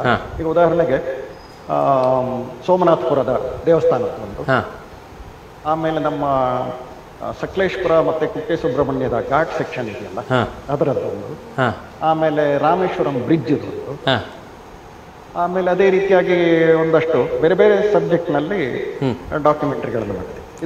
ಇದು ಕೂಡ ಅಷ್ಟೇ ನನ್ನ ಒಂದು ಆಸಕ್ತಿಯ ಕ್ಷೇತ್ರ ಅನ್ನೋ ಕಾರಣಕ್ಕೋಸ್ಕರ ಹೌದು. ಮಾಡ್ಕೊಂಡು ಅವೆಲ್ಲ ಈಗ ಯೂಟ್ಯೂಬ್ನಲ್ಲಿ ಲಭ್ಯ ಇವೆ. ಅಂದರೆ ನಾನು ಅದನ್ನೊಂದು ಹೆಚ್ಚು ಮಾಹಿತಿಪೂರ್ಣವಾಗಿ ಆಗಬೇಕು ಅನ್ನೋ ಕಾರಣಕ್ಕೋಸ್ಕರ ಆ ರೀತಿ ಮಾಡ್ತಾ ಬಂದೆ. ಖಂಡಿತ ಸರ್. ಅಂದರೆ ಅದೊಂದು ಹವ್ಯಾಸ ತಮಗೆ ಅಲ್ಲ ಸರ್? ಹವ್ಯಾಸ. ಅದೇ ರೀತಿ ಸರ್, ತಾವು ಯಕ್ಷಗಾನದಲ್ಲಿ ಕೂಡ ಭಾಗವಹಿಸ್ತಿದ್ದೀರಿ. ಯಕ್ಷಗಾನದಲ್ಲಿ ನಿಮ್ಮ ಒಂದು ಏನಿತ್ತು, ನಿಮ್ಮ ಒಂದು ಪಾತ್ರಧಾರಿಯಾಗಿದ್ರೋ ಅಥವಾ ಭಾಗವತರಾಗಿದ್ದು, ಯಾವ ರೀತಿಯಲ್ಲಿ ನೀವು ಅದು ತೊಡಗಿಸಿಕೊಂಡಿದ್ರಿ ಯಕ್ಷಗಾನದಲ್ಲಿ ತಿಳಿಸಿ ಸರ್. ಯಕ್ಷಗಾನ ಶಾಲಾ ದಿನಗಳಲ್ಲಿ ಒಂದಷ್ಟು ವೇಷ ಮಾಡಿದೆ, PUC ವರೆಗೂ ಮಾಡಿದೆ. ಶಾಲಾ ದಿನಗಳಲ್ಲಿ ಪಡ್ರೆ ಚಂದು ಅಂತ ಕಟೀಲು ಮೇಳದ ಪ್ರಸಿದ್ಧ ವೇಷಧಾರಿ ಗೊತ್ತಾಯ್ತು. ಹೌದು ಸರ್. ಅವರು ಒಂದು 2 ತಿಂಗಳ ಟ್ರೈನಿಂಗ್ ಕೊಟ್ಟಿದ್ದೆ. ಅದಕ್ಕೆ ಮುಖ್ಯ ಕಾರಣ ನಮ್ಮ ಗುರುಗಳೇ ಆಗಿದ್ದ ಕರ್ಲ ಕೃಷ್ಣ ಭಟ್ರು, ತಾಳಮದ್ದಳೆಯ ಅರ್ಥಧಾರಿ ಅವರು ಕರೆಸಿ ಮಾಡಿಸಿದ್ರು. ಹೌದು ಸರ್. ನೀವು ಭಾಗವತರು ಅಂದಾಗ ನೆನಪಾಯಿತು, ಅವರೇ ಬರೆದ ತಾಳಮದ್ದಳೆ ಎನ್ನುವ ಒಂದು ನಾಟಕದಲ್ಲಿ ಭಾಗವತನ ಪಾತ್ರ ಮಾಡಿದ್ರಿ. ಅವರದೊಂದು ಬಹಳ ಚೆನ್ನಾಗಿದೆ ಅದು ಆ ನಾಟಕ. ಹಾಡ ಇದ್ರು ಭಾಗವತರಾಗಿದ್ರಿ ಸರ್? ಹೌದು. ಅಲ್ಲಿ ಭಾಗವತನ ಪಾತ್ರ ಯಕ್ಷಗಾನ ಅಲ್ಲ, ತಾಳಮದ್ದಳೆ ಎನ್ನುವ ನಾಟಕ. PUC ವರೆಗೆ ಹಾಗೆ ವೇಷಗಳನ್ನು ಮಾಡ್ತಾ ಇರುತ್ತೆ. PUCಯಲ್ಲಿ ಆಗಿನ ಮಹಾವೀರ ಕಾಲೇಜ್ ಮೂಡುಬಿದ್ರೆ ಅದರ ಪ್ರಿನ್ಸಿಪಾಲ್ ಅವರು ಶ್ರೀನಿವಾಸ ಉಪಾಧ್ಯಾಯ ಅಂತ ಅವರಿಗೆ ಯಕ್ಷಗಾನದಲ್ಲಿ ಬಹಳ ಆಸೆ. ಅವರು ಕೂಡ್ಲು ನಾರಾಯಣ ಬಲ್ಯಾಯ ಅಂತ ಪ್ರಸಿದ್ಧ ವೇಷಧಾರಿ, ಅವರನ್ನು ಕರೆಸಿ ನಮಗೆ ಕೋಚಿಂಗ್ ಕೊಡಿಸ್ತಾ ಇದ್ದಾರೆ. ಹಾಗೆ ನಾರಾಯಣ ಬಲ್ಯಾಯರ ಬಹಳ ಪ್ರೀತಿಯ ಶಿಷ್ಯನೂ ಆದೆ ನಾನು. ಅಲ್ಲಿ ಒಂದೆರಡು ಬಹಳ ಮುಖ್ಯ ಪಾತ್ರಗಳನ್ನೇ ನನಗೆ ಕೊಟ್ಟು, ಉದಾಹರಣೆಗೆ ಮಧುಕೈಟಬರ ವಧೆಯಲ್ಲಿ ವಿಷ್ಣುವಿನ ಪಾತ್ರ ನನ್ನ ಹತ್ರ ಮಾಡಿಸಿದ್ರು. ಅದಾದ್ಮೇಲೆ ವೃಷಕೇತುವಿನ, ಅದು ತೆಂಕುತಿಟ್ಟಿನ ಒಂದು ಕುಂಡು ವೇಷ. ಅದು ಹೌದು. ಒಂದು ತೆಂಕುತಿಟ್ಟಿನ ಕುಂಡು ವೇಷದಲ್ಲಿ ಏನೆಲ್ಲ ನಾಟ್ಯಗಳಿವೆ ಅದೆಲ್ಲವನ್ನು ನನ್ನ ಹತ್ರ ಮಾಡಿಸಿದ್ರು. ಆಮೇಲೆ ಯಥಾ ಪ್ರಕಾರ 20 ವರ್ಷ 25 ವರ್ಷ ಅದಕ್ಕೆ ವಿರಾಮ ಆಯಿತು. ಮತ್ತೆ ನಾನೀಗಲೇ ಹೇಳಿದ ಈ ಶಿವರಾಮ್ ಕಜೆ 81 ಅದರಲ್ಲಿ ನಮ್ಮದೇ ಒಂದು ಗ್ರೂಪ್ನಲ್ಲಿ ನಮ್ಮ ಹತ್ತಿರದ ಸಂಬಂಧಿಗಳದ್ದೇ ಒಂದು ಬಳಗ ಇದೆ. ಆ ಬಳಗವನ್ನು ಇಟ್ಟುಕೊಂಡು ಒಂದು ಯಕ್ಷಗಾನ ಮಾಡಿದ್ವಿ. ಅದರಲ್ಲಿ ಒಂದು ಪಾತ್ರವನ್ನು.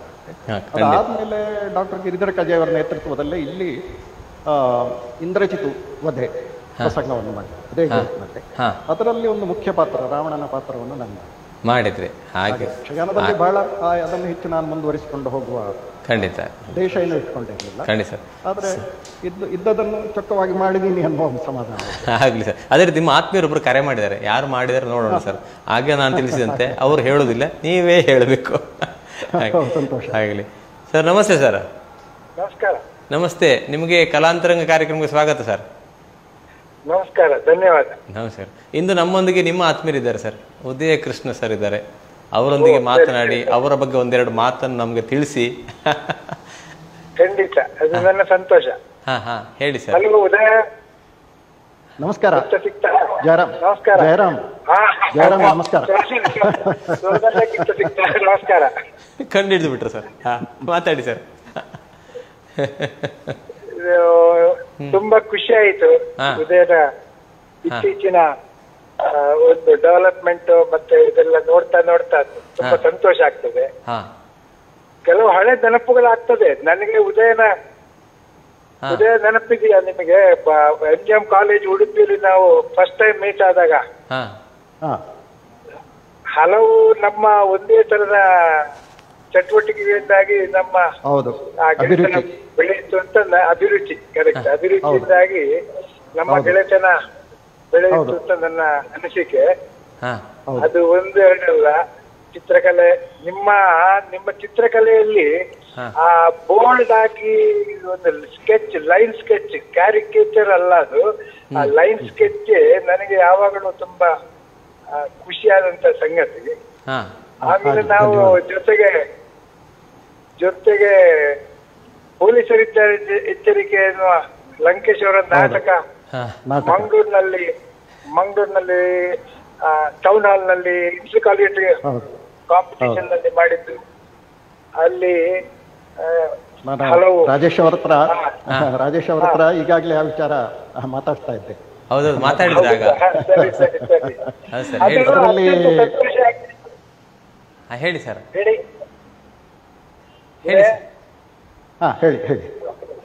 ಅದೇ ಅತ್ಯಂತ ಸಂತೋಷ ಆಗಿತ್ತಂದ್ರೆ, ನಾವು ಆಕ್ಚುಲಿ ಅಂಡರ್ ಡಾಗ್ಸ್ ಅಂತ ಹೇಳ್ತೇವಲ್ಲ, ಆತರ MGM ಕಾಲೇಜಿಂದ ಹೋದಾಗ ಅಲ್ಲಿ ಯಾವಾಗ್ಲೂ ನಂಬರ್ 1 ಬರ್ತಿದ್ದೆ ಅಲೋಸಿಯಸ್ ಕಾಲೇಜನ್ನು ಸ್ವಲ್ಪ ತಳಮಳ ಮಾಡಿದ್ವಿ ನಾವು. ನಮಗೆ ಹಲವು ರೀತಿಯ ಬಹುಮಾನಗಳು ಬಂತು. ನಿಮಗೆ ಬಂತು ಬೆಸ್ಟ್ ಆಕ್ಟರ್ ಅಂತ, ಬೆಸ್ಟ್ ಆಕ್ಟರ್ ಪ್ರಶಸ್ತಿ ನಿಮಗೆ ಬಂತು. ಹೌದು, ಅದಕ್ಕೆ ನಿಮ್ದು ಎಲ್ಲ ಇದು ಸುಮಾರು ಉಂಟು. ಯಾಕಂದ್ರೆ ಇಡೀ ನಾಟಕಕ್ಕೆ ಬೆಸ್ಟ್ ನಾಟಕ ಅಂತ ಬಂದಿತ್ತು. ನಿರ್ದೇಶಕರಿಗೂ ಬಂದಿತ್ತು, ನನಗೂ ಬಂದಿತ್ತು. ಹೌದು, ಸಂತೋಷವೇ. ಅದ್ರ 8 ಕಾಲೇಜ್ ಇತ್ತು ಅವಾಗ ಆ ಕಾಲೇಜ್ ಕಾಂಪಿಟಿಷನ್ ನಲ್ಲಿ. ಅಂಡ್ ಎಲೋಸಿಯಸ್ ನಮಗೆ ನೆಕ್ಸ್ಟ್ ಲೈನ್ ನಲ್ಲಿ ಬಂತು. ಅದನ್ನ ಆಕ್ಚುಲಿ ನಿಮ್ಮ ಒಂದು ಸಾಧನೆ ಆಗಿತ್ತು MGM ಕಾಲೇಜಿಂದ. ಹೌದು, ಅದು ನಿಜವಾದ ಅರ್ಥದಲ್ಲಿ ಒಂದು ಅಪ್ಸೆಟ್ ವಿಕ್ಟ್ರಿ ನಮಗೆ. ಹೌದು. ಅದರ ನಂತರ ಕಾಲೇಜ್ ನಮ್ಮನ್ನು ಸುಮಾರು ಕಡೆಗೆ ಕಳಿಸಿದೆ. ಹೌದು. ಹಾಗೆ ಒಂದು ಆಮೇಲೆ ಕ್ರಿಕೆಟ್, ವಾಲಿಬಾಲ್ ಇಂತ ನಿಮ್ಮ ಅಭಿರುಚಿಯು ನನಗೆ ಬಹಳ ಸಂತೋಷ ಕೊಟ್ಟಿತ್ತು. ನಾವು ಸುಮಾರು ಕಡೆ ಅದಕ್ಕೂ ಹೋಗಿದ್ವಿ. ಹಾಗೆ ಉದಯಕ್ಷಂದು ಏನು ರಾಜೇಶ್ ಅವ್ರ ಹತ್ರ ಹೇಳ್ತಾನೆ, ಉದಯಕ್ಷಂದು ಏನಂದ್ರೆ ಒಂದು ನಮ್ಮ ಈ ಪ್ರತಿಭೆಯನ್ನು ಅವರು ಅವಿರತವಾಗಿ ಅದನ್ನು ನಡೆಸ್ಕೊಂಡು ಬಂದು ಪರ್ಫೆಕ್ಷನಿಸ್ಟ್ ಅಂತ ಹೇಳ್ತೀವಲ್ವಾ, ಆ ಒಂದು ಮನೋಭಾವ ಯಾವ್ದಾವ್ರ ಕೆಲಸ ಇದ್ರೆ ಅದನ್ನು ಒಂದು ಶ್ರೇಷ್ಠ ಮಟ್ಟಕ್ಕೆ, ಅಂದ್ರೆ ಬೆಸ್ಟ್ ಆಫ್ ಮೈ ನಾಲೆಜ್ ಅಂತ ಹೇಳ್ತಾರಲ್ಲ ಆ ತರ, ಆ ಲೆಕ್ಕಕ್ಕೆ ತೆಕ್ಕೊಂಡು ಹೋಗ್ತಾರೆ ಅವರು. ಹಾಗೆ ಮತ್ತೆ ಇನ್ನೊಂದು ಏನಂದ್ರೆ ಹೆಚ್ಚಿನವಾಗಿ ವೃತ್ತಿ ಪ್ರವೃತ್ತಿ ಬೇರೆ ಬೇರೆ ಇರ್ತದೆ. ಇವರಿಗೆ ಅವರ ಒಂದು ಡಿಸಿಷನ್ ಅವರ ಪ್ರವೃತ್ತಿಯ ವೃತ್ತಿ ಆಗಿದೆ. ಹೌದೌದು, ಖಂಡಿತ. ಹಾಗಾಗಿ ಉತ್ತುಂಗಕ್ಕೆ ಏರಲು ಅದು ಒಂದು ಕಾರಣ. ಅದು ಸಹಕಾರ ಸಹಕಾರ ಕೊಡ್ತಿದೆ. ಮತ್ತೆ ಅವರ ಅಭಿರುಚಿ ಕಲೆಯಲ್ಲಿ ಒಂದಕ್ಕೊಂದು ಪೂರಕ ಅಂತ ನನಗೆ ಆಗುದು. ಯಾಕಂದ್ರೆ ಒಬ್ಬ ಚಿತ್ರಕಾರನಿಗೆ ಅಂದ್ರೆ ವಿಜುವಲ್ ಆರ್ಟ್ ಅಂತ ಹೇಳ್ತೇವೆ, ಸಂಗೀತ ತುಂಬಾ ಮುಖ್ಯ. ಅದು ಎಲ್ಲ ಚಿತ್ರಕಾರರಿಗೆ ಬರುದಿಲ್ಲ. ಈಗ ಫಾರ್ ಎಕ್ಸಾಂಪಲ್ ಚಿತ್ರಕಾರರೆಲ್ಲ ರೇಡಿಯೋ ಅಥವಾ ಟಿವಿ ಅಥವಾ ಯಾವ್ದಾದ್ರು ಒಂದು ಸಂಗೀತವನ್ನು ಇಷ್ಟೇ ಪೇಂಟಿಂಗ್ ಮಾಡಿದ್ರೆ ಲಾಯಕ ಬರುದು. ಈ ಉದಯಕೃಷ್ಣನಿಗೆ ಅದೆರಡು ಇದೆ. ಸಂಗೀತದಲ್ಲಿಯೂ ಅಷ್ಟೇ ಒಂದು ಹಿಡಿತ ಇದೆ, ಚಿತ್ರಕಲೆಯಲ್ಲೂ ಇದೆ. ಹೌದು ಸರ್, ಹೌದು. ಇದೆಲ್ಲ ಒಕ್ಕೂಟವಾಗಿ ಬಂದಿದೆ ಅವರಿಗೆ. ಹೌದು ಸರ್, ಹೌದು ಸರ್. ಹಾಗಾಗಿ ಏನಿವೆ. ಮತ್ತೆ ಇನ್ನೊಂದು, ಅವರು ಇದು ಇಲ್ಲಿಗೆ ಮುಗೀತು ಅಥವಾ ನಾನು ಸಾಧನೆ ಮಾಡಿದ್ದೇನೆ ಅಂತ ಹೇಳುವ ಇದಿಲ್ಲ ಅವರಿಗೆ. ಇನ್ನು ಸಾಕಷ್ಟಿದೆ ಅಂತ ಹೇಳುವಂತ ಮನೋಭಾವನೆ. ಹೌದು, ಅದು ಬೇಕು ಸರ್. ಹೌದು, ಪೊಲೀಸ್ ಸ್ಟಾಪ್ ಹಾಕಬಾರ್ದು ಯಾವತ್ತಲ್ಲ ಸರ್, ಕಾಮ ಆಗ್ತಾ ಸಾಗ್ಬೇಕು. ಮತ್ತೆ ಯಾರದೇ ಒಂದು ಸ್ಟೇಜ್ ಕಾರ್ಯಕ್ರಮದ ಜವಾಬ್ದಾರಿ ತೆಕ್ಕೊಂಡ್ರೆ ಆ ಜವಾಬ್ದಾರಿ ಕೊಟ್ಟಾಗ ಮತ್ತೆ ಯಾವ ತರ ರುಚಿ ಇಲ್ಲ. ಆ ಕಾರ್ಯಕ್ರಮ ಇವರು ಕಂಪ್ಲೀಟ್ ಮಾಡಿಕೊಡ್ತಾರೆ ಅಂತ ಅದು ಎಲ್ಲ ಮಾಡಿಕೊಡ್ತಾರೆ ಅವರು ಅಚ್ಚುಕಟ್ಟಾಗಿ. ಹೌದು ಸರ್. ಇದೆಲ್ಲದಾಗಿ ಈ ಆಲ್ರೌಂಡ್ ವ್ಯಕ್ತಿತ್ವ ಅವರು. ಹೌದು ಸರ್, ಖಂಡಿತ. ಬಹಳ ಖುಷಿ ಆಯ್ತು ಸರ್ ತಮ್ಮೊಂದಿಗೆ ಮಾತನಾಡಿ, ಬಹಳ ಖುಷಿ ಆಯ್ತು ಸರ್. ಧನ್ಯವಾದ. ಅವರಿಗೆ ಬೆಸ್ಟ್ ವಿಶಸ್ ಆಗ್ಲಿ ಸರ್. ನಿಮಗೆ ನಮ್ಮ ಚಾನಲ್ ಪರವಾಗಿ ಪ್ರೀತಿಯ ಧನ್ಯವಾದಗಳು ಸರ್. ಧನ್ಯವಾದಗಳು sir. Thank you sir. Sir, ನಿಮ್ಮ ಜೊತೆಗಿದ್ದವರು ಸರ್ ಅಲ್ಲ, ಕಾಲೇಜಲ್ಲೆಲ್ಲ ಜೊತೆಗಿದ್ದವರು, ಜೊತೆಗಿದ್ದವರು, ಮತ್ತೆ ಅನೇಕ ಅದರಲ್ಲಿ ಸಾಮಾನ್ಯ ಯಾರು ಗಮನಿಸದೇ ಇರುವಂತಹ ಸೂಕ್ಷ್ಮ ವಿಚಾರಗಳನ್ನೆಲ್ಲ ಇವರು ಗಮನಿಸಿದ್ದಾರೆ ಅಂತ ಅವರು ಹೇಳಿದ್ದು. ಅದೇ ಸರ್, ನಮ್ಮ ಸಂಗೀತ. ಹೌದು ಸರ್, ಹೌದು ಸರ್. ನಮ್ಮ ಕಲಾಂತರಂಗದ ವೈಶಿಷ್ಟ್ಯ ಅದೇ ಸರ್. ಯಾಕಂದ್ರೆ ನಿಮ್ಮ ಹತ್ರ ನೇರವಾಗಿ ಮಾತನಾಡ್ಲಿಕ್ಕೆ ಆಗೋದನ್ನ ಈ ರೀತಿಯಾಗಿ ಮಾತನಾಡ್ಲಿಕ್ಕೆ ಆಗ್ತದೆ ಸರ್. ಇದೊಂದು ಅವಕಾಶ ನಿಜವಾಗಿ. ಇಲ್ಲ ನಿಮ್ಮ ಎದುರು ಸಿಕ್ಕಿದಾಗ ನೀವು ಹಾಗೆ ಮಾಡ್ತೀವಿ ಈಗ ಮಾಡ್ತೀವಿ ಅಂತ ಹೇಳಿದ್ರೆ ನೀವು ಸುಮ್ಮನೆ ಏನೋ ಕೆಲಸ ಆಗಬೇಕು ಅಂತ ತಿಳ್ಕೊಳ್ತಾರೆ ಅಲ್ಲ ಸರ್. ಹಾಗೆ ಹೋಗ್ತಾರೆ. ಮತ್ತೆ ಇನ್ನೊಂದೇನಂದ್ರೆ ನಮಗೂ ಕೂಡ ನಮ್ಮ ಬಗ್ಗೆ ಹೇಳಿಕೊಳ್ಳೋದು ಬಹಳ ಮುಜುಗರ. ಅದು ನಿಮ್ಗೆ ಇಷ್ಟ, ಕೆಲವು ತುಂಬಾ ಜನರಿಗೆ ಇಷ್ಟ ಆಗುದಿಲ್ಲ ಸರ್. ಅದು ನಮ್ಮನ್ನ ನಾವು ಬೇರೆ ಹೋಗುದು ನಮ್ಗೆ ಇಷ್ಟ ಆಗುದಿಲ್ಲ. ಜಯರಾಮ್ ಅವರು ಬಹಳ ಒಂದು ಅದ್ಭುತ ಕಲಾವಿದರು ಕೂಡ, ಚಿತ್ರ ಕಲಾವಿದರು. ಹೌದು. ಅನೇಕ ಎಕ್ಸಿಬಿಷನ್ ಗಳನ್ನೆಲ್ಲ ನಿರಂತರವಾಗಿ ಮಾಡ್ತಾ ಇದ್ದಾರೆ. ಹೌದು ಸರ್, ಹೌದು ಸರ್. ಹಾಗಾಗಿ ಇದು ನಮ್ಮನ್ನು ಬೆಸೆದದ್ದು ಮುಖ್ಯ ಈ ಚಿತ್ರಕಲೆ. ಖಂಡಿತ ಸ್ನೇಹ. ಅದೇ ಸರ್, ತಾವು ಹಲವಾರು ಕಡೆ ಸಂಪನ್ಮೂಲ ವ್ಯಕ್ತಿಯಾಗಿ ಭಾಗವಹಿಸ್ತೀರಿ. ಆ ಒಂದೆರಡು ಮಾತು ಸರ್ ಅದ್ರ ಬಗ್ಗೆ. ನಾನು ಮುಖ್ಯವಾಗಿ ಚಿತ್ರಕಲೆ ಮತ್ತು ಫೋಟೋಗ್ರಫಿ ಈ ಎರಡು ವಿಚಾರಗಳಲ್ಲಿ ನಾನು ಬೇರೆ ಬೇರೆ ಕಡೆ ಮಕ್ಕಳಿಗೆ ಬೇರೆ ಬೇರೆ ಇವೆಂಟ್ಗಳಲ್ಲಿ ಅಥವಾ ಈ ಸಮ್ಮರ್ ಕ್ಯಾಂಪ್ಗಳಲ್ಲಿ ಅಥವಾ ಮಕ್ಕಳಿಗೆ ಎಷ್ಟೋ ಶಾಲೆಗಳಲ್ಲಿ ಅಂತ ಯಾರಾದ್ರೂ ರಿಸೋರ್ಸ್ ಪರ್ಸನ್ ಅನ್ನು ಕರೆಸಿ ಲೆಕ್ಚರ್ ಡೆಮೋ ಅಂತ ಕೊಡಿಸ್ತಾರೆ. ಅದು ಮಕ್ಕಳಲ್ಲಿ ಆಸಕ್ತಿ ಹುಟ್ಟಿಸುವಂತಹದ್ದು ಮತ್ತೆ ಮಕ್ಕಳಿಗೆ ಅನೇಕ ವಿಷಯಗಳನ್ನ ತಿಳ್ಕೊಳ್ಳುವಂತ ಒಂದು ಅವಕಾಶವನ್ನ ಕಲ್ಪಿಸ್ಕೊಡ್ತಾರೆ. ಅದು ಬಹಳ ಒಳ್ಳೆ ಕಾರ್ಯಕ್ರಮ. ಎಲ್ಲ ಶಾಲೆಯವರು ಅದನ್ನು ನಿರಂತರವಾಗಿ ಮಾಡಬೇಕು ಅಂತ ಹೇಳ್ತಾರೆ. ಹಾಗೆ ಈ ರೀತಿಯ ಲೆಕ್ಚರ್ ಡೆಮೋ ಫೋಟೋಗ್ರಫಿ ಮತ್ತು ಪೇಂಟಿಂಗ್ನಲ್ಲಿ ಅನೇಕ ನಾನು ಬೇರೆ ಬೇರೆ ಕಡೆಗೆ ಹೋಗಿ ನಿರಂತರವಾಗಿ ಮಾಡಿದಿರಿ. ಅದೇ ಸರ್, ಬಹಳಷ್ಟು ಪ್ರತಿಷ್ಠಿತ ವೇದಿಕೆಗಳಲ್ಲಿ ತಾವು ಭಾಗವಹಿಸಿರಿ, ಬೆಂಗಳೂರಿನ ಪ್ರತಿಷ್ಠಿತ ವೇದಿಕೆಗಳಲ್ಲಿ ಭಾಗವಹಿಸ್ತೀರಿ. ಒಂದೆರಡು ನೆನಪುಳಿಯುವಂಥ ವೇದಿಕೆಗಳನ್ನು ತಿಳಿಸಿ ಸರ್, ಒಂದೆರಡು. ನೆನಪುಳಿಯೋದು ವೇದಿಕೆ ಅಂತಂದರೆ ಅದೇ ಒಂದು ವ್ಯಕ್ತಿ ಚಿತ್ರವನ್ನು ವೇದಿಕೆ ಮೇಲೆ ಮಾಡಿದ್ದು ಒಂದು ಬಹಳ ವಿಶೇಷವಾದ. ಹೌದೌದು. ಅದಲ್ಲದೆ ಪ್ಯಾಲೇಸ್ ಗ್ರೌಂಡ್ನಲ್ಲಿ ಅನೇಕ ಕಡೆ ನನ್ನನ್ನು ಅಲ್ಲಿ ಒಂದೇ ಕಡೆ ಅಂತಲ್ಲ, ಕಾರ್ಯಕ್ರಮ ನಿರೂಪಣೆಗೆ ಮತ್ತೆ ಚೀಫ್ ಗೆಸ್ಟ್ ಆಗಿ ಈ ರೀತಿ ಬೇರೆ ಬೇರೆಯ ಸಂದರ್ಭಗಳಲ್ಲಿ ನನ್ನನ್ನು ಅನೇಕ ಸಹೃದಯಿಗಳು ಕರೆದದ್ದುಂಟು. ಹೌದು. ಅಂತ ಕಡೆ ಹೋಗಿ ಒಂದು 4 ಒಳ್ಳೆಯ ಮಾತಾಡಿ ಪ್ರೋತ್ಸಾಹದಾಯಕವಾದಂತಹ ಮಾತುಗಳನ್ನಾಡಿ, ಅಂದ್ರೆ ಸಾಮಾನ್ಯವಾಗಿ ಹೇಗಿರ್ತದೆ ಅಂದ್ರೆ ಅಲ್ಲಿ ಬಹಳ ದೊಡ್ಡ ಕಲಾವಿದರು ಭಾಗವಹಿಸಿರ್ತಾರೆ, ಅಥವಾ ನಮ್ಮ ಜೊತೆಗೆ ಬೇರೆ ಗೆಸ್ಟ್ಗಳಾಗಿರುವಂತಹವರು ಕೂಡ ಬಹಳ ದೊಡ್ಡ ಸೆಲೆಬ್ರಿಟಿಗಳಾಗಿರ್ತಾರೆ. ಸೊ ಅಂಥವರ ಜೊತೆ ವೇದಿಕೆಯನ್ನು ಹಂಚಿಕೊಳ್ಳೋದು ತುಂಬಾ ಸಂತೋಷ ಪಡುವಂತ. ಇದಲ್ಲದೆ ಇನ್ನೊಂದು ಅಂತಂದ್ರೆ ಈ ಕಲೆಗೆ ಸಂಬಂಧಿಸಿದ ಸಂಸ್ಥೆಗಳು, ಉದಾಹರಣೆಗೆ ಭರತನಾಟ್ಯ, ಇಂಥವರೆಲ್ಲ ನಾವು ಅವರಿಗೆ ನೀಡಿದಂತಹ ಸೇವೆ ಅದನ್ನು ಗುರುತಿಸಿ ನಮ್ಮನ್ನು ವೇದಿಕೆ ಮೇಲೆ ಕರೆದು ನಮಗೆ ಸನ್ಮಾನಗಳನ್ನು ಅನೇಕ ಬಾರಿ ಮಾಡಿದ್ದುಂಟು.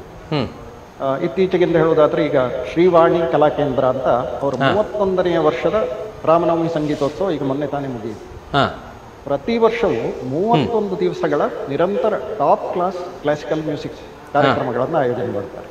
ಸೊ ಅದರ ಎಲ್ಲ ಪಬ್ಲಿಸಿಟಿ ವರ್ಕು, ಕ್ಯಾಂಪೈನು, ಮಲ್ಟಿಮೀಡಿಯಾ ಕ್ಯಾಂಪೈನು, ಇಂಟರ್ನೆಟ್, ಇದು ಎಲ್ಲನೂ ನಾವೇ ಹ್ಯಾಂಡಲ್ ಮಾಡ್ತೀವಿ. ಹೌದು. ನಮಗೆ ಅದಕ್ಕೆ ಸೂಕ್ತ ಸಂಭಾವನೆಯನ್ನು ಅವರು ಕೊಡ್ತಾರೆ. ಅದಾದರೂ ಕೂಡ ಆ ವ್ಯಾಲಿಡಿಕ್ಟರಿ ದಿವಸ ಒಂದ್ಸಾರಿ ವೇದಿಕೆಯ ಮೇಲೆ ಕರೆದು ನಮ್ಮನ್ನ ಸನ್ಮಾನಿಸುವುದು ಅದೆಲ್ಲ ಅವರ ಒಂದು ಸಹೃದಯತೆ. ಹೌದು, ಖಂಡಿತ. ಹೀಗೆ ಬೇರೆ ಬೇರೆ ಸಂದರ್ಭಗಳಲ್ಲಿ ಆಗುವುದು. ಹೌದು ಸರ್, ಖಂಡಿತ. ಅದೇ ಸರ್, ಇದುವರೆಗೆ ತಮ್ಮನ್ನು ಅರಸಿ ಬಂದಂಥ ಪ್ರಶಸ್ತಿ ಪುರಸ್ಕಾರಗಳ ಬಗ್ಗೆ ಹೇಳುವುದಾರೆ ಏನು ಹೇಳಲಿಕ್ಕೆ ಇಷ್ಟಪಡ್ತೀರಿ? ಪ್ರಶಸ್ತಿ ಪುರಸ್ಕಾರಗಳು ಅಂತ ಹೇಳಿದ್ರೆ ಈಗ ನಾನು ಹೇಳಿದಾಗೆ ಇದನ್ನೇ ಮತ್ತೆ ಹೇಳಬೇಕು. ಈಗ ನಾವು ಬೇರೆ ಬೇರೆ ಸಂದರ್ಭಗಳಲ್ಲಿ ಅವರು ನಮ್ಮ ಮೇಲೆ ತೋರಿಸುವ ಈ ಗೌರವ ಮತ್ತೆ ಆತ್ಮೀಯತೆ, ಈ ಪ್ರೀತಿ, ವಾತ್ಸಲ್ಯ ಇದೆಯಲ್ಲ, ಅದೇ ಬಹಳ ದೊಡ್ಡ ಪ್ರಶಸ್ತಿ ಅಂತ. ನಾನು ನಿಜವಾಗಿ ಈ ಪ್ರಶಸ್ತಿಗಾಗಿ ನಾವು ಅಪ್ಲಿಕೇಶನ್ ಹಾಕೋದು ಅಥವಾ ಅದಕ್ಕೆ ದುಂಬಾಲು ಬೀಳೋದು ಇಂಥ ಕೆಲಸಗಳನ್ನು ನಾನು ಯಾವತ್ತೂ ಮಾಡಿದ್ದೂ ಇಲ್ಲ, ಮಾಡೋದೂ ಇಲ್ಲ. ಮತ್ತೆ ಅದರ ಬಗ್ಗೆ ನನಗೆ ವಿಶ್ವಾಸವಿಲ್ಲ. ನಮ್ದೇನಾದ್ರೂ ಕಾರ್ಯ ಮಾಡಿದ್ದಿದ್ರೆ ಅದನ್ನು ಯಾವುದಾದ್ರು ಸಂಘ ಸಂಸ್ಥೆಗಳಿರ್ಬೋದು, ಸರ್ಕಾರವೋ, ಯಾರೇ ಆಗಲಿ, NGOs ಇರ್ಬೋದು, ಏನೇ ಇದ್ರೂ ಕೂಡ ಅದು ಅರಸಿ ನಮ್ಮನ್ನು ಬಂದು ನಮ್ಮನ್ನು ಗುರುತಿಸಿದ್ರೆ ಅದು ಸಂತೋಷ. ಇಲ್ಲ ಅಂತಾದ್ರೆ ನಮಗೆ ಜನ ಯಾವ ರೀತಿ ಪ್ರತಿಸ್ಪಂದನೆ ನೀಡ್ತಾರೆ, ಎಷ್ಟು ಸಂತೋಷ ಪಡ್ತಾರೆ, ಯಾವ ರೀತಿಯ ಒಂದು ಗೌರವ, ಪ್ರೀತಿ, ವಾತ್ಸಲ್ಯಗಳನ್ನು ತೋರಿಸ್ತಾರೆ ಅಂತ, ಇದಕ್ಕಿಂತ ಸಂತೋಷದ್ದು ಯಾವುದೂ ಅಲ್ಲ ಅಂತ. ಯಾವುದೇ ಇಲ್ಲ. ಅದಕ್ಕೆ ಬೆಲೆ ಕಟ್ಟಲಿಕ್ಕೆ ಆಗೋದಿಲ್ಲ, ಬೆಲೆ ಕಟ್ಟಲಿಕ್ಕೆ ಸಾಧ್ಯ ಇಲ್ಲ. ಅದೇ ರೀತಿ ಹಲವಾರು ಹಾಗೆ ಅಲ್ಲ ಹೇಳಬೇಕು ಅಂತ ಅಂದ್ರೆ ಈಗ ನಮ್ಮ ಸ್ವಾಮೀಜಿಯವರೇ ಗುರು ಸೇವಾ ತಿಲಕ ಅನ್ನುವ ಒಂದು ಬಿರುದು ಅಂತ ಹೇಳ್ಬೋದು, ಕೊಟ್ಟು ನನಗೆ ಬಹಳ ಪ್ರೀತಿಯ ಆಶೀರ್ವಾದವನ್ನು ನೀಡಿದ್ರು.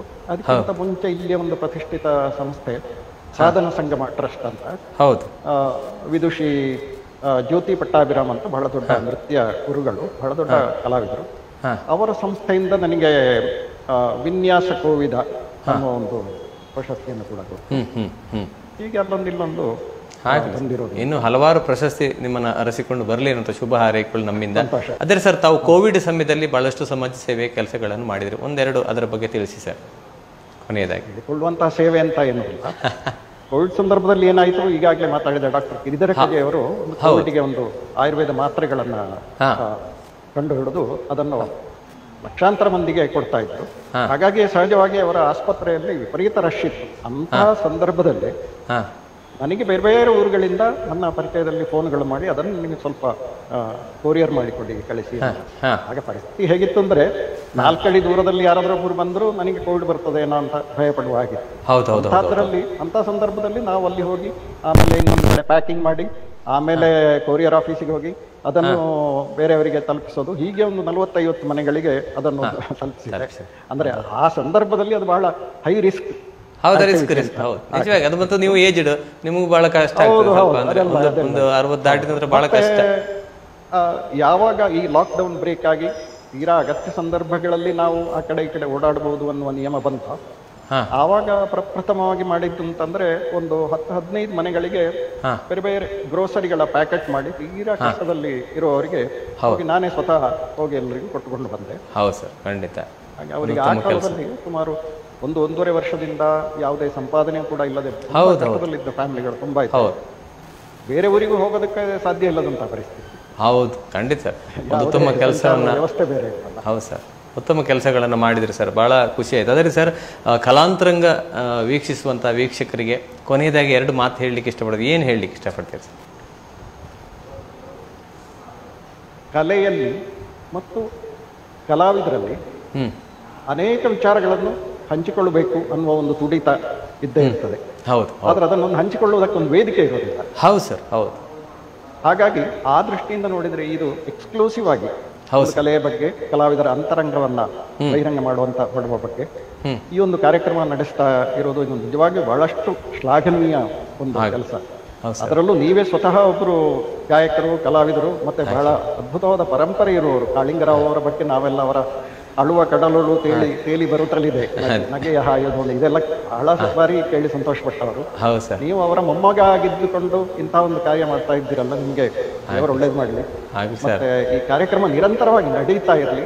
ಬೇರೆ ಕ್ಷೇತ್ರಗಳಿಂದ, ಕಲೆಯ ಬೇರೆ ಬೇರೆ ಕ್ಷೇತ್ರಗಳಿಂದ ಕರೆದು ಕಲಾವಿದರನ್ನ ಮಾತಾಡಿಸಿಕೊಂಡು ಅವರ ಜೊತೆ ಅತ್ಯಂತ ಮುಕ್ತವಾಗಿ ಮತ್ತು ಆತ್ಮೀಯವಾಗಿ ಚರ್ಚಿಸುವಂತ ಈ ಕೆಲಸ ಮಾಡ್ತಾ ಇದ್ದೀರಲ್ಲ, ನಿಮಗೆ ನಿಜವಾಗಿಯೂ ಅಭಿನಂದನೆಗಳು, ಅಭಿವಂದನೆಗಳು. ಆಗಲಿ ಸರ್. ನಿಮಗೂ ಕೂಡ ಬಹಳಷ್ಟು ಹೊತ್ತಿನಿಂದ ನಮ್ಮೊಂದಿಗೆ ಮಾತಾಡ್ತಿದ್ರಿ. ಕಳೆದ 1 ಗಂಟೆಗಳ ಕಾಲ ನಮ್ಮೊಂದಿಗೆ ಬಿಡುವಿಲ್ಲದ ವೇಳೆಯಲ್ಲಿ ಕೂಡ ನಮ್ಮೊಂದಿಗೆ ಬಿಡುವು ಮಾಡಿಕೊಂಡು ಬಹಳ ಪ್ರೀತಿಯಿಂದ ನಮ್ಮೊಂದಿಗೆ ಮಾತಾಡಿದಿರಿ. ನಿಮ್ಮ ಮನದ ವಿಷಯವನ್ನು ತಿಳಿಸಿದಿರಿ. ನಿಮ್ಮ ಕಲಾ ಪಯಣದ ಬಗ್ಗೆ ನಮಗೆ ಎಲ್ಲರಿಗೂ, ನಮ್ಮ ವೀಕ್ಷಕರಿಗೆಲ್ಲರಿಗೂ ತಿಳಿಯಪಡಿಸಿದಿರಿ.